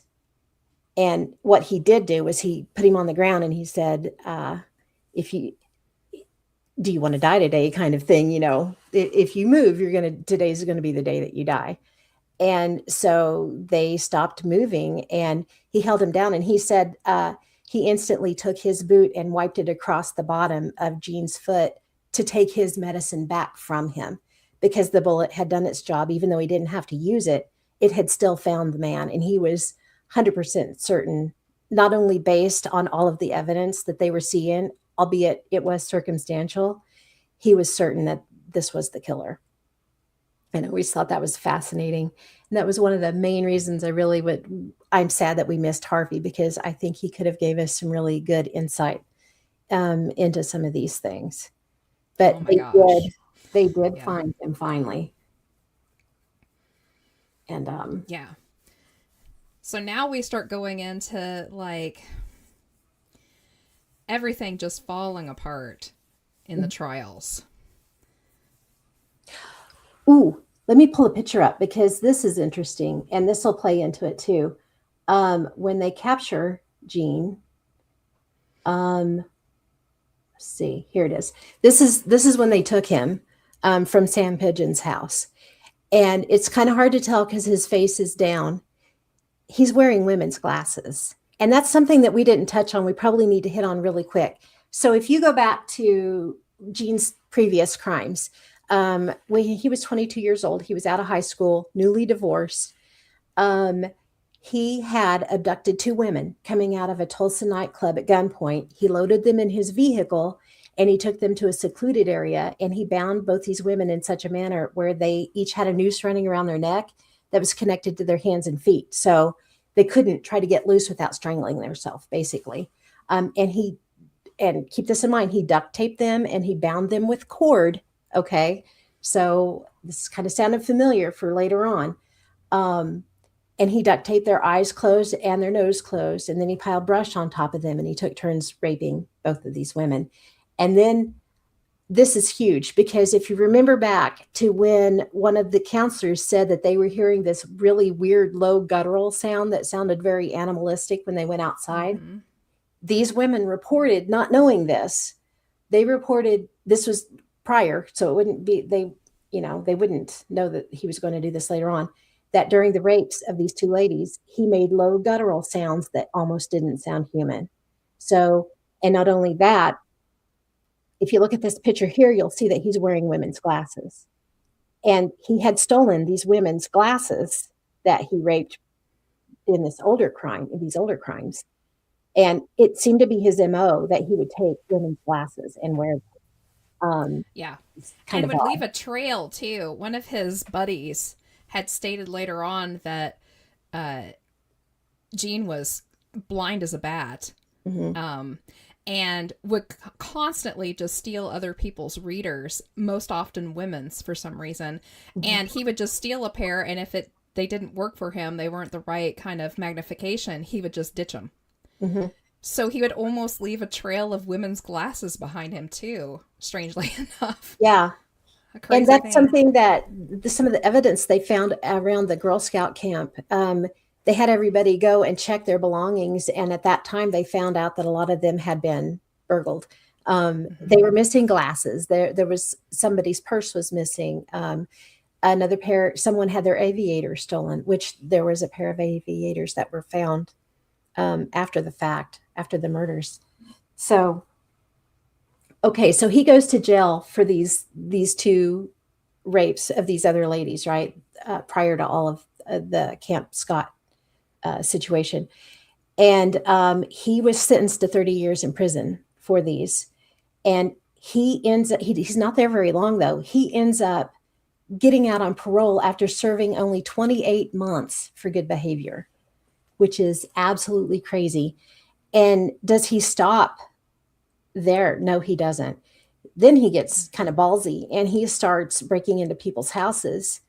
And he doesn't steal big stuff.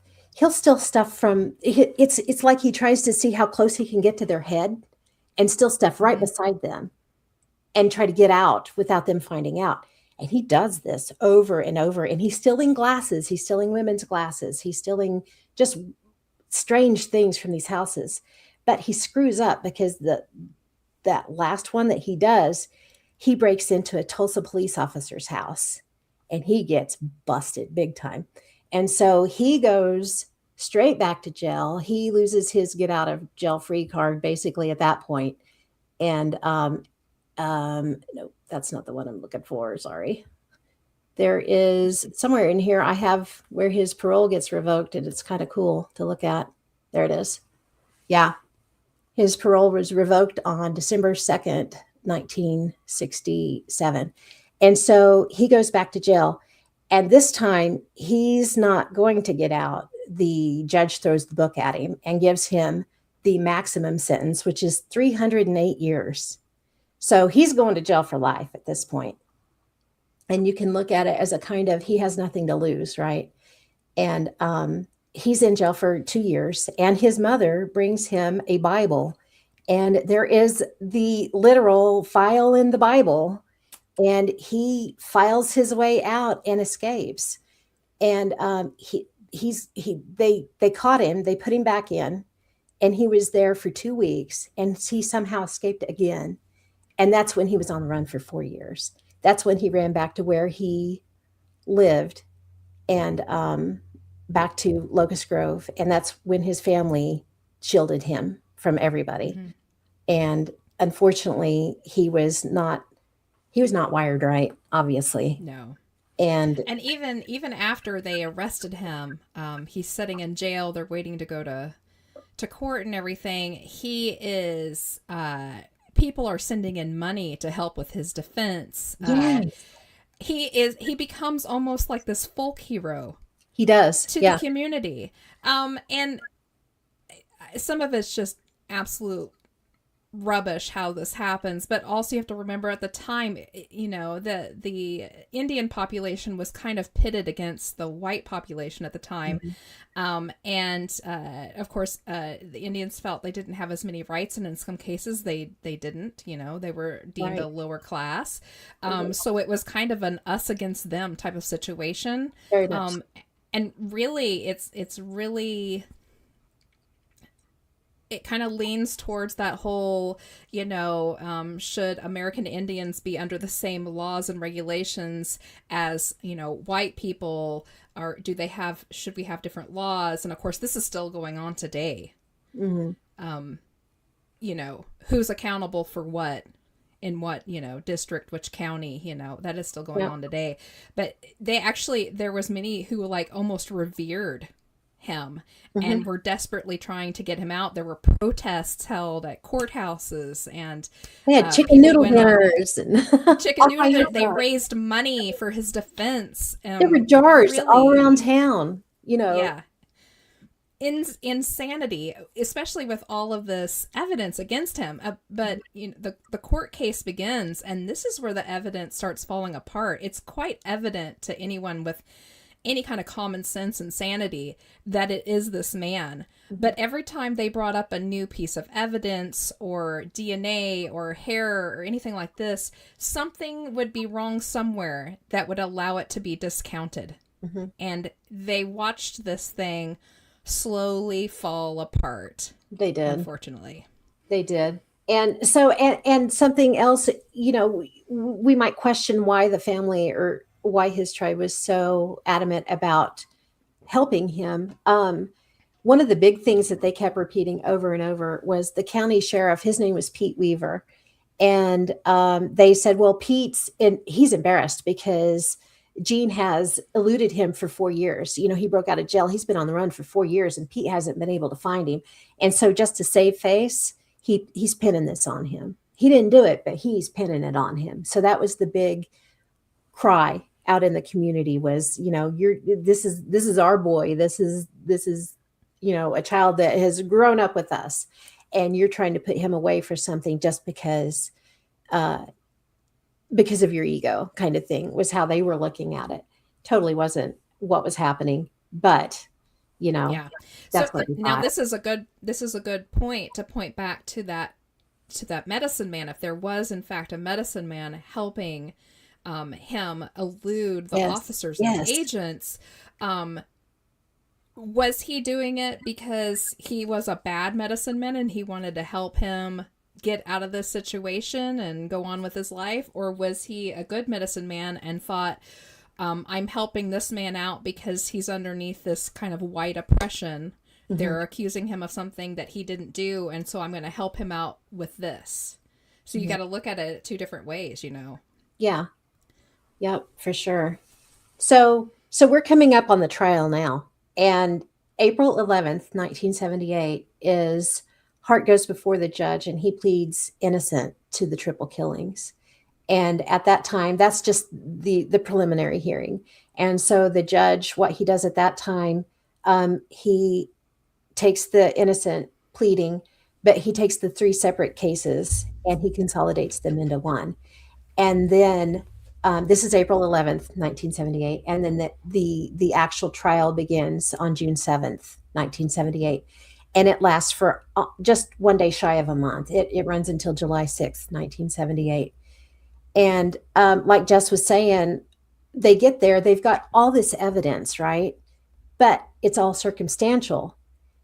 And so the defense starts picking away at it. Everything that they bring up, they pick away at it. And they keep saying, well, it's circumstantial. If you had something more solid, that's different.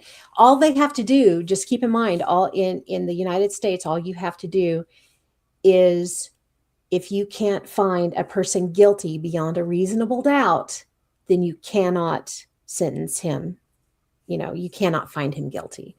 And the defense was able to pick away at this enough that they came back on March 30th with a not guilty plea. So he was acquitted. And I can't imagine. It was 26 days of a really intense trial. The families were there. There was like 300 people outside waiting to hear because, this was just insanity at the time. And Jean Leroy Hart, there's actually video of him that you can go see on YouTube. They were interviewing him, and he's sitting there and he's like, "Yeah, I'm not a hero. People say I'm a hero, but I'm really not a hero." And it's just disgusting. It truly is. Mm-hmm. Dude is Delulu big time. But yeah, um, so they acquit him. And I can't imagine how the families felt at that time. The judge actually takes the families into his chambers afterwards and says, sometimes the guilty go free.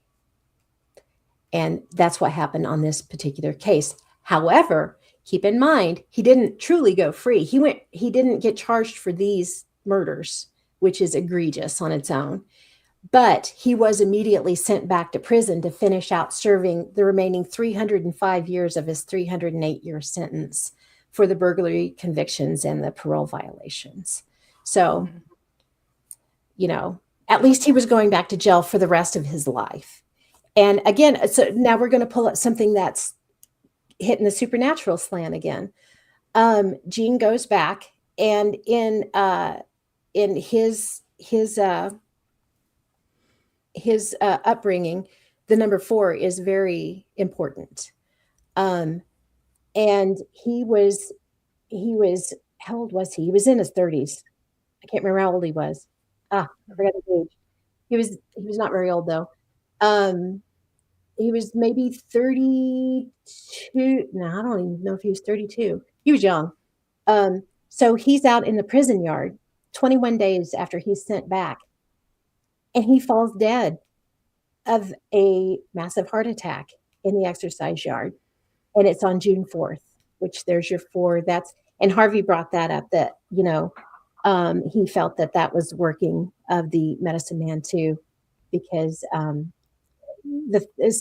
four corners are very important. 4 is just a very important number overall. And for him to die on the 4th, so young, of an off the wall heart attack out of nowhere, seemed He was 35. Was he 35? Yeah. He was And he 35. wasn't very old. Yeah, he died at Oklahoma State Penitentiary in McAllister. Mm-hmm. Yeah. He sure did. Was it, karma, maybe? Mm-hmm. I don't know. Thank you, Enzo. Yeah, Enzo said he was 35 too. Yeah, so is that the end of it? Not truly, because this turned into a cold case since they didn't convict since they didn't convict Jean Leroy Hart. So it's still out there. And in like 2013, there's a classmate of Lori's. She's actually now with missing and exploited children. And they had cold case money to put towards this case. And since it was her friend, that's what she wanted to do. So they started a forensic case review in 2013. And what they found at that time was just wild. It was such a high profile case back in the 70s that they just assumed that everything that could have been done had been done on it. And so when her name was Andrea Fielding, she was a deputy director of forensic science services for the OSBI. And when she pulls out the evidence and starts looking at it, she realizes that only one item has been submitted for DNA evidence out of everything. And she was shocked. So, these little girls lost their lives, and they only did DNA evidence on one thing. And she knew that there were hundreds. There were like 300 other items that had DNA that could be up for DNA testing. So that's immediately what they started working on. And again, you're running into even after he is gone, long gone, they would pull stuff up. Partial match would be inconclusive. They would look at something else. It was too degraded. And so they just kept going on and on. And they get to thinking back to the fact that Lori's Farmer's parents had asked for her belongings back right after the trial, and they were given a box, and it had the clothes that Lori had on. It had her sleeping bag that they found her in. It was in there. All that was there, and it had just been put in a box and put in their attic and had been left there for 45 years or whatever. So they asked, is there any way that they could look for samples in it? And they said, absolutely. So they took it and they were able to find some samples. And they were never actually 100% able to say, this is Gene Leroy Hart. Absolutely 100% he did it. What they were able to say was, we have been able to mark everybody else off the list except for one person. And that one person was Gene Leroy Hart. Yeah. So, yeah. It's still like that curse on everything that could identify him is still going on today. Yeah. I mean, and we didn't even really touch on most of it. So many things happened along the way. Yeah. The agents themselves, while they were trying to find him, kept coming up short on all these things. That at one point they even climbed underneath a car to put a tracker on it to follow his brother, who was supposed to take him out of town. And they got it all set up, got it working, and they're trying to follow the car, and they kept losing it. And they were, why are we losing it? And because suddenly this tracker wasn't working correctly. It was sending them off in a different direction. Files would come up missing when they shouldn't be. The person that was supposed to be there got put on the wrong path. And the agent wasn't where he needed to be at the time to catch him. Like, somebody had like sleight of hand going on. Every time they got sent someplace, they were just the wrong place at the wrong time, or something didn't function. Their walkie-talkies weren't working. Mm-hmm. It's just insane, the amount of stuff. The whole story is so fascinating, and it's so tragic, and it's so wild. And it's one of those, and again, we started out telling you guys this was really close to home for us, because I grew up with it, and I know I'm seeing some people in the chat. They grew up with it too. And it's if you bring it up in our area, everybody immediately knows what you're talking about. You know, it's still that fresh that you immediately know the case. And Locust Grove is not that big of a town. It's actually it's got a little bit less population than the town that we live in now does. So, yeah. So they never used that as a Girl Scout camp again. They held on to it for a while, but never really got it restarted. And later on it was sold, and they tried to use the property for some other means. Didn't work. It's still just sitting there. It's still owned by that family that bought it afterwards, but it's just open property now. They don't use it for anything. Later on in the early 80s, those families of those girls started suing the Magic Empire Council, the Girl Scouts. Several petitions went in, several things happened. In all of it, the Girl Scouts were released of They any were. Yeah, fault. that was like, I think it was March of 1985. There was a civil suit brought against in Tulsa County, and it was brought forth by Dr. Charles and Sherry Farmer, which was Lori's mom and dad, and Walter and Betty Milner, which was Denise's mom and dad.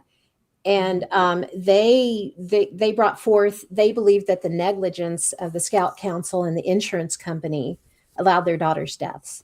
And each family sued for $2.5 million in actual and punitive damages. And on March 27th, 1985, by a 9-3 vote, jurors found in favor of the Magic Empire Council and Hartford Accident and Indemnity Company in the lawsuit. So they turned around June 6th, 1985, and the parents filed an appeal to the Oklahoma Supreme Court.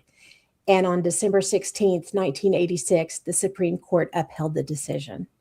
So they never were able to get any type of justice for their daughters. And it is still out there, the cold case. It's terrible. It was horrible on the whole families. It affected them, obviously, forever. There was, if you can say there was some good that came out of this, there was a little bit of good in the fact that in June 1984, Charles and Sherry Farmer organized the Oklahoma chapter of the Parents of Murdered Children, honoring what would have been Lori's 18th birthday.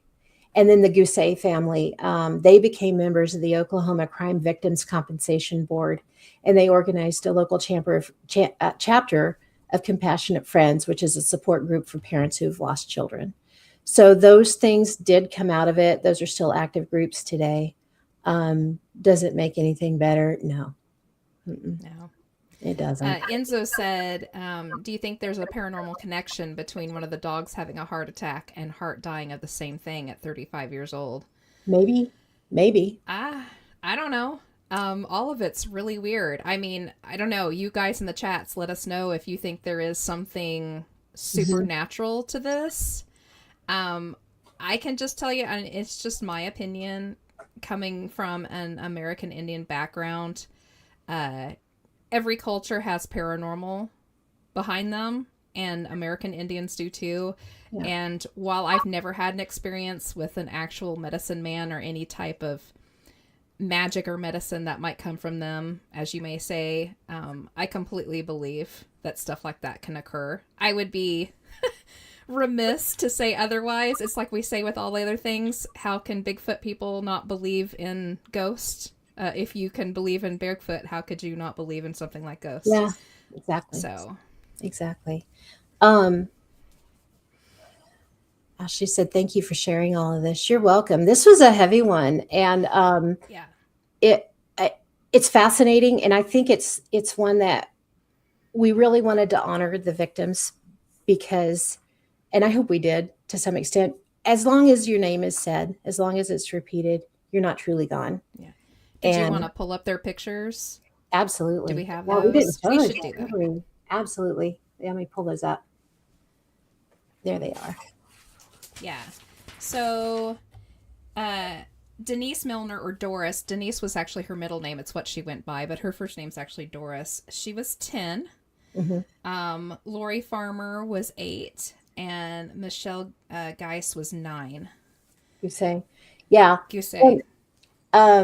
There was some really interesting, it's something else that we didn't point out on Denise. So Denise, she was like super motivated to go to camp that year. And so she was selling Girl Scout cookies to everybody to save up for her trip.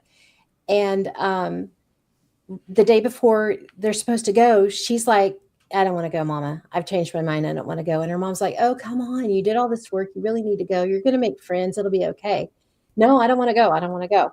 And she's like, "Okay, you're going to go. And if you get there and you decide after a day that you really want to come home, all you have to do is have them call me and I will come get you. But I want you to go for at least a day." And so she ended up having to actually go onto the bus with Denise because she was so upset. And so when she came back out and the bus leaves, her younger daughter, she's 5 years old, and she's in the car with Betty, which is Denise's mom.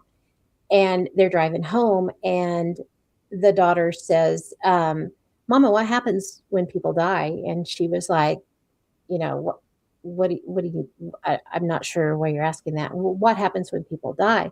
And she said, "Well, when people die, there's babies born all the time. So as people die, then there's babies that come into the world. So there's always somebody coming in." And the little girl said, "What if everybody dies?" And she said, "Baby, not everybody's going to die. It's okay." And the little girl said, "Everybody's going to die tomorrow, Mama."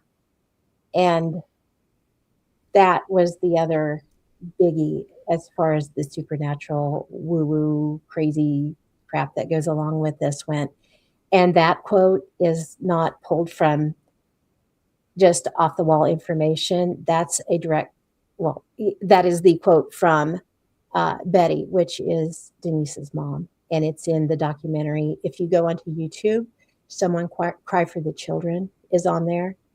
Fascinating. Absolutely hits all the stuff on this. You can see Harvey. Harvey's in there, and he talks about some of the supernatural stuff as well. Very good one to see. Definitely go watch that. Yeah, these girls what happened to them should not happen to anybody, and what happened to their families because of it should not happen to anyone. Yeah. Enzo said, "I was thinking that bad magic being used can boomerang back on the user." Absolutely, I believe in that too. That's why I think that karma kind of took him out. If he wasn't going to get taken out by the court system, then Mother Nature was going to do it for us. Yeah. He was terrible. He did so much more than that. There's personal stories. We're going to show you some of the books that we used for research. It has a lot of personal stories from people who knew him, who were in his presence, even before the murders happened, and the absolute horror stories they told. He was so flippant about women and young girls, and even children in general. He got away with so much more than what they ever prosecuted him for. Yeah. He was a terrible, terrible person. He was a serial rapist, is what he was. Mm-hmm. He was. So yeah, and he was getting away with it. So he did that. He moved from serial rapist to headed into serial murder.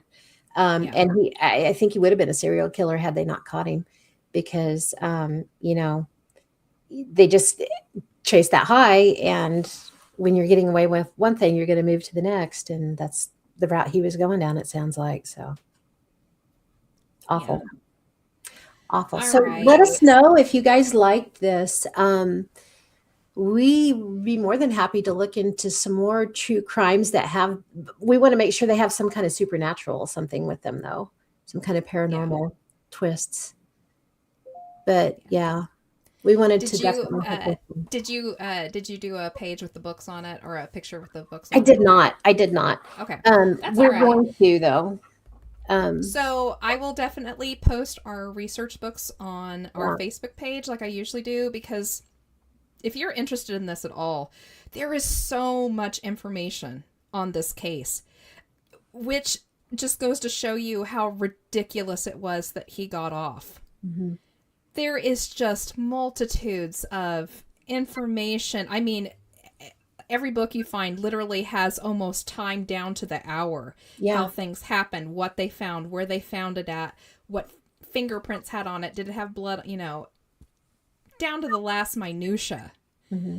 There is information on this case. So, Someone Cry for the Children is a fantastic book. That was the one that first came out and has the most information in it. Yeah. Wilkerson, Dave and Michael Wilkerson, I think, and they were some of the OSBI detectives that wrote that.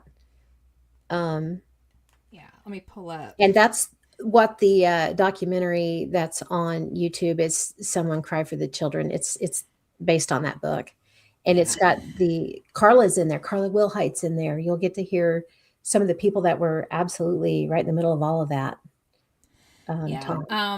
Another really great one, if you want just a step-by-step kind of how things fell down in order, the Camp Scott Murders by C.S. Kelly is a fantastic one. It'll literally run it down completely in order for you.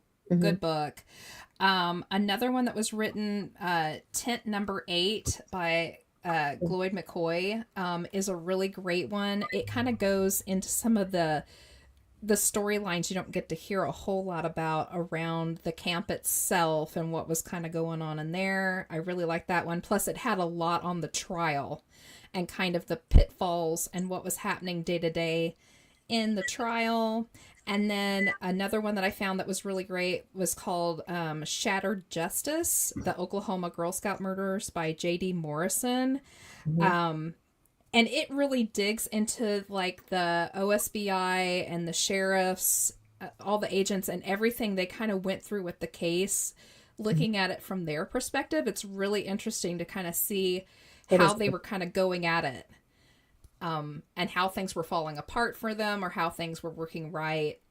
It's just, the case is so huge. I kept telling Pam before this, I was like, I don't know if I can do this because it's there's too much information. Yeah. And like, I mean, you watched Pam and I have to keep backtracking because we remembered, we should probably add in this part to make this make sense. Yeah. There's so much more that we didn't tell you. Tons and tons.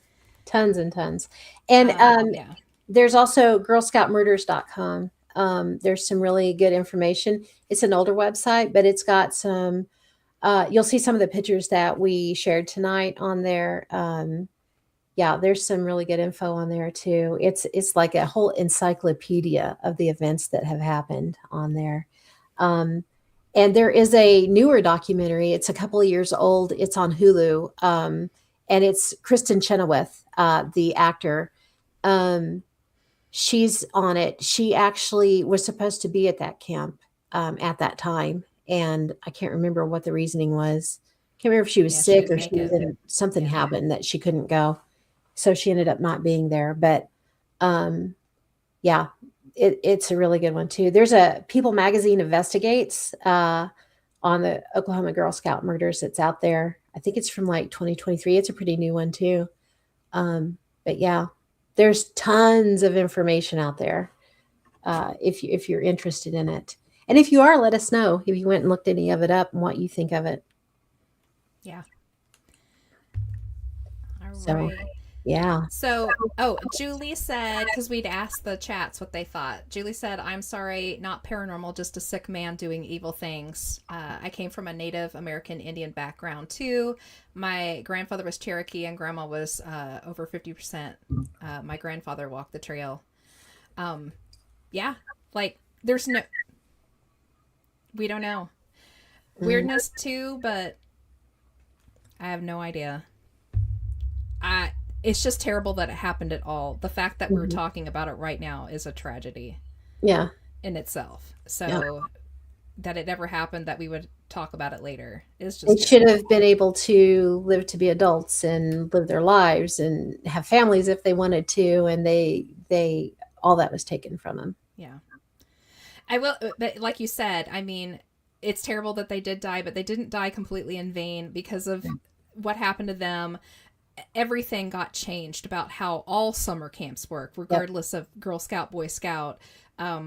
The way that they, take care of children and security, and even the way the camps are set up now, the way they're lit, Yes. the security around them, all of that is now changed because of They these three. they So don't they're not in the woods as much. The trees are not as thick around the camps like they are, at camp, or they were at Camp Scott. yeah, That's been changed. There's lights everywhere.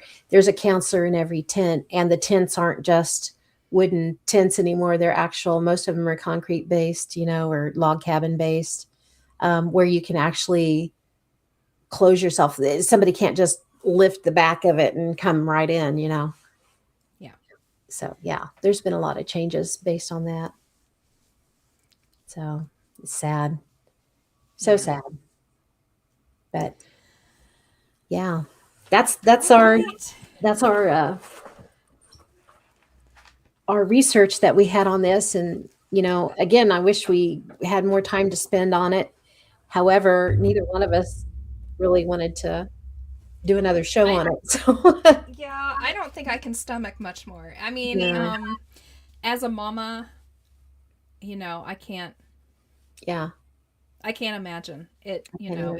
It hits too close to home. So Hmm. I think this is where we're gonna let this one go at. Whatever you want to think about the supernatural side of things or not is completely up to you. And we will do some more true crime if there's one, like we said, that you're interested in hearing more about. We tend to want to kind of do ones that have kind of like a supernatural or some kind of a mystery side to it, like missing 911 type of situation. Hmm. Uh, we would love to do stuff like that. Nothing too gory, please. Pam and I can't stomach too No, much. this is our limit for sure. Yeah. Yeah.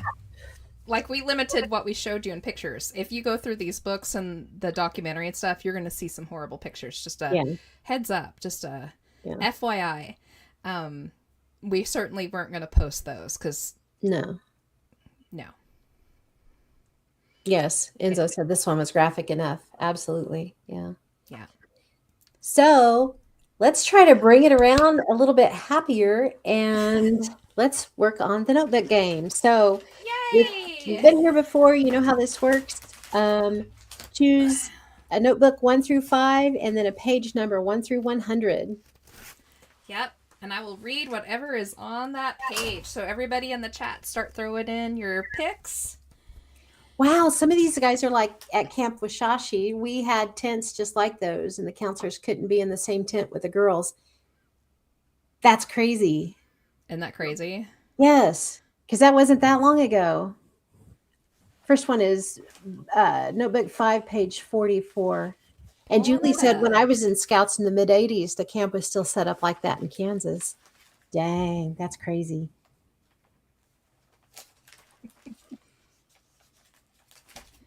Tony said, Okay, thank you for the tough so talk. You're welcome.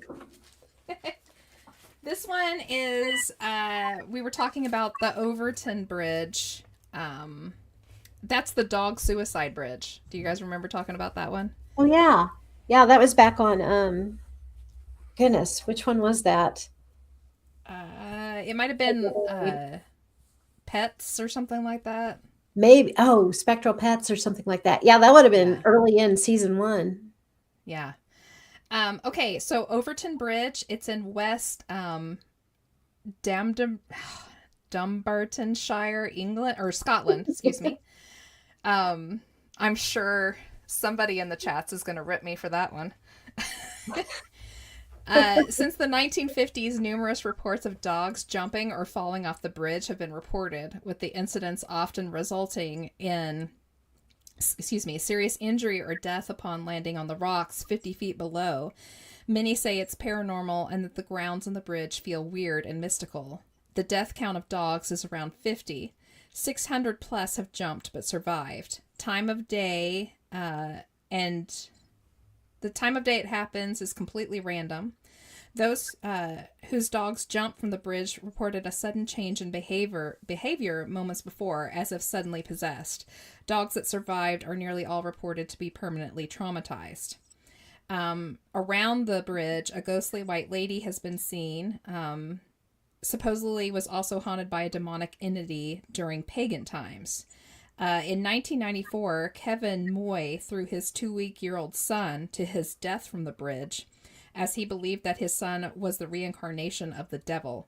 He also attempted to jump from the bridge several times, but did not die and was placed in a psychiatric hospital. Dang. And then it goes on for more information about it. Yeah, the Overton Bridge, it's a weird one. The area is also known for a lot of mink, the animals, the minks. And a lot of people think that the dogs will pick up the scent of it while going over the bridge, that it's concentrated in the area, and they automatically kind of go into that frenzy of hunting and will leap from the bridge because of it. That's I don't wild. know, but it happens with every kind of breed of dog that goes across. I know that some hunting dogs do that. They go into that hunting frenzy when they sniff out something they're supposed to hunt. But other dogs that aren't supposed to do that also act in the same fashion. So I don't know. Whatever you want to think. Interesting. Jackie said that's the first time hers wasn't about giants, but oh my goodness. Well, congratulations on your first non-giant one. And the What do you next got one's next? book 2, page 54. And Sharon said, I went to Camp Washashi as well. Right outside the back of my tent was thick woods. Yikes. Y'all, it's not making me feel any better about stuff. Yikes. Okay, this is a page of Glitch in the Matrix stories. I guess I'll just read the first one because there's a lot of them on here. This just happened, and my fiance and I are a little freaked out. He couldn't find his phone, and I offered to call him. When he found his phone, he answered on speaker and said hello while next to me. I answered with hello too, but when we heard my voice coming from his phone, it wasn't me saying hey. We looked at each other and ended the call. We couldn't come up with a rational explanation, which does not mean there isn't one. We just couldn't think of one. It made me feel like one of those scenes in horror movies where a character is standing in front of a mirror and the reflection doesn't match their movements. Ooh. Yikes. Yeah. That's not creepy at all. No. Ugh. Oh, that one was short. I'll read the next one on the page. I was walking home from school. Once I got home, I left my backpack on the couch. My mom had a shocked look on her face. I asked her what was wrong. I picked you up early for a dental appointment, but now you're here, she told me. I was not spooked, just a little confused. I gave her a hug and went to grab my backpack off the couch, where I'd left it when I got home. But it wasn't there. Keep in mind, there was no one else in the house but us. I asked my mom if she moved it, and she didn't. After looking for a while, I found it in the passenger seat of my mom's car. I felt confusion and shock at the same time. I walked home. There's no way it could have just teleported into the car like that. I still have no idea what happened. That's wild. Oh, the fun glitch in the Matrix stories. Those are always good. They're always good. Goodness. The next one's book 4, page 37 for Tony. Okay.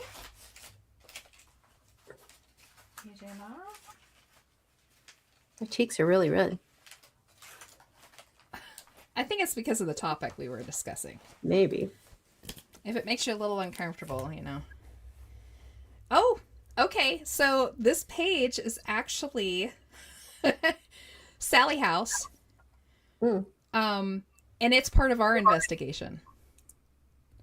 Nice. So this page, it says second session, Pam. So this is your second Estes session that we did at the Sally House. So just for you all to know at home, this is literally the second session Pam had ever done. Yeah. We did our very first set in the Sally House. So this was not only all new to us, but what happened was truly strange, and we didn't realize the significance of it until long after we had left the house. Yeah. And I will let you know, I'm just going to read this. It's not going to make a lot of sense to you because it was literally me writing down everything that Pam said along with the minutes and the seconds. So I knew when it fell. And at the end of this, I had to grab a hold of her because she was getting ready to roll out of her chair. She was so far forward. It was rocking, and I just kept rocking further and further. So while this was happening, the guys in our team were upstairs asking questions, and we were down below where we couldn't hear them. So she could run a proper Estes session. And I'll read the questions. So the guys asked, and we started at 11:15 exactly, and they asked one, they just asked them, I think one right after the other, or there was so many seconds in between each one. They asked, anyone here with us? What is your name? Do you know any of our names? How long have you been here? Do you want us to leave? Do you know what year this is? Are you here because of the river? Did you live in the house? Do you like us being here? Did you pass here? Are you lonely? Do you like visitors? And do you wish everyone would leave you alone? Those were the list of questions they were asking. Meanwhile, Pam and I were downstairs. She was under the Estes session, and I was writing hurriedly down everything that I could in the time that was happening. So her session, starting at 11:15, she says, okay.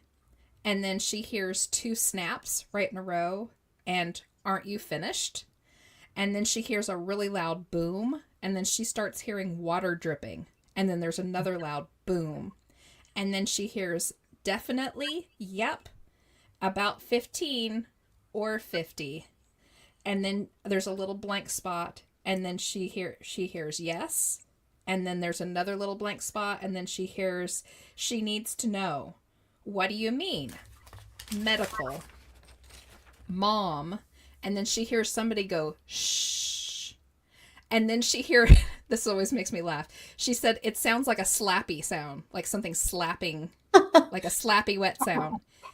And then she heard her own name. Someone said Pam. Mm-hmm. And then she heard deal with it, and then no. And then you've got to do that. Why are you here? Oh, I'm not hearing the words. Someone was pushed in the basement. First things first, I want you to call her. No, it's a different door. Call the neighbor, she knows. And then warm, rubbish. I think I'm up here. It's terrible. I'm stuck. Damn it. What's your problem? Punching, fighting, boxing gloves, medical examiner. And then I ended because I caught her before she rolled out of her chair. Now, at the time, this didn't make any sense to us whatsoever because I'm like, this is not answering the questions I know the guys are asking upstairs. Yeah. And it wasn't until way down the road when we were really looking at this stuff and I started reading it not as answers to something, but as just sets with themselves. And I realized that we were hearing conversations between people. Yeah. and that it was switching up. We would hear one group and then it would switch to like two people. Little conversations happening back forth. And meanwhile, I think the most interesting thing of all of this, Pam, meanwhile, was hearing this like dripping sound in the background. She said it felt like she was like in a cave or Yeah, something. I felt like I was looking down into like a super old timey 1800s, almost like an underground train station look. You know, it was all like very cavernous, and there were people there having conversations and stuff. It was weird, but I think that's why I was getting so close to falling out of the chair, because I was trying so hard to hear what they were saying that I kept leaning. You know, like I was leaning down in to hear. Yeah, it was wild. Yeah. Do we have any more? Yes. Um, book 3, page 33 for Rick. Okay.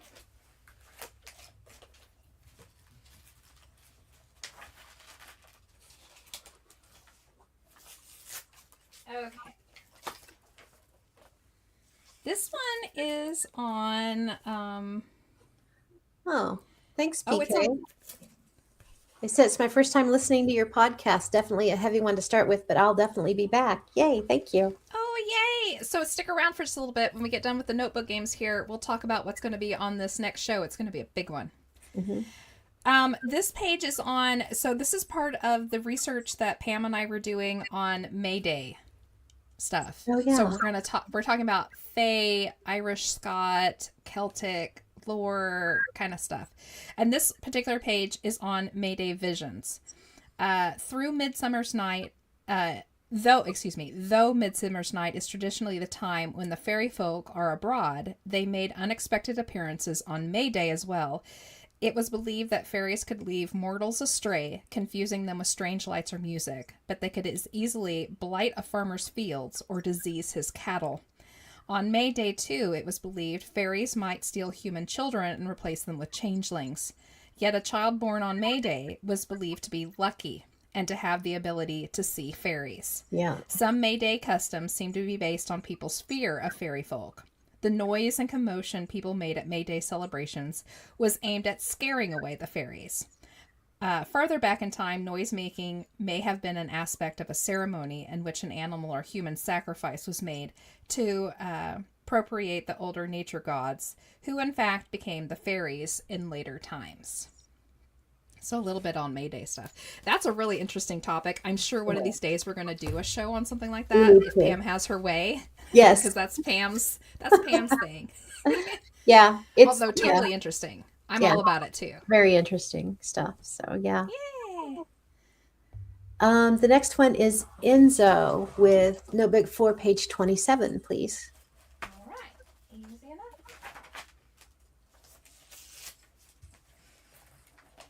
Oh, this was a fun one. This is the Van Meter visitor. Oh, nice. Yeah. So, Van Meter. Oh my goodness, this is a fun one. I'm just going to read it. A bizarre legend and unsolved mystery which has haunted a small Iowa town for more than 100 years. The identity of this mysterious monster has never been discovered, but over 100 years later, there's a new book retelling the amazing tale and hoping to shed some light on what happened all those years ago. So this is an excerpt. It looks like it was coming into a book that I was interested in. For several nights in 1903, the small town of Van Meter, Iowa, was terrorized by a giant bat-like creature that emerged from an old abandoned mine. So he's basically like the local cryptid.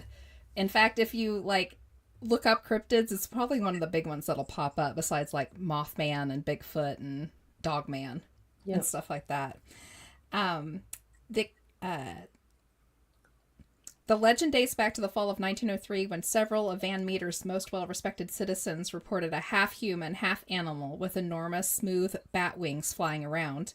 The creature is described as moving at speeds the townsfolk had never witnessed before, plus it let off a powerful stench and shot a blinding light from its horned head. It's pretty exciting. That is. Each time the townsfolk encountered the creature, they fired their guns at it, but this appeared to have no impact on the creature. Just like a true cryptid, you can't shoot those things down. On the first night, it was first spotted flying across the building tops. The next evening, it was spotted by both the town doctor and bank cashier Peter Dunn, who took a plaster cast of its great three-toed tracks. On the third night, a man spotted it perched atop a telephone pole. Another resident who saw it described the monster as hopping like a kangaroo, while the local high school teacher likened it to the devil. Scared and angered by what they had witnessed, the townsfolk followed the creature to an abandoned coal mine near an old brickyard where they heard a noise from the mine. Presently, the noise opened up again, as though Satan and a regiment of imps were coming forth for battle, reads an article in the Des Moines Daily News from October 3rd, 1903.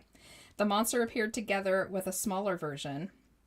In a flash of bright light, they sailed away, but returned in the morning when the townsmen had gathered with weapons to rid the earth of them.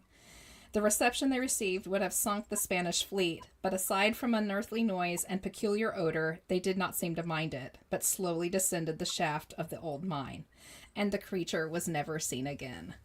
Dun, dun, dun. The Van Meter visitor. It's an oldie but a goodie. That is so good. I love that one. Funny.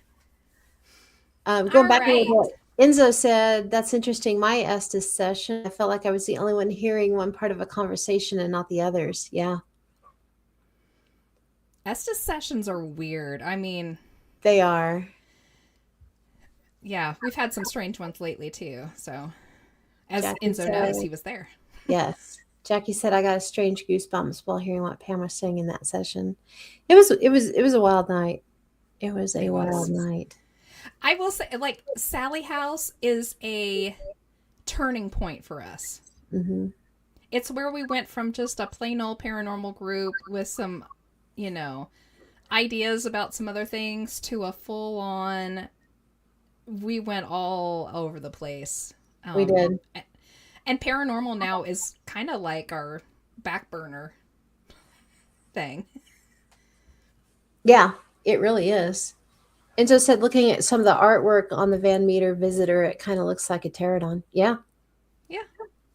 Kind of.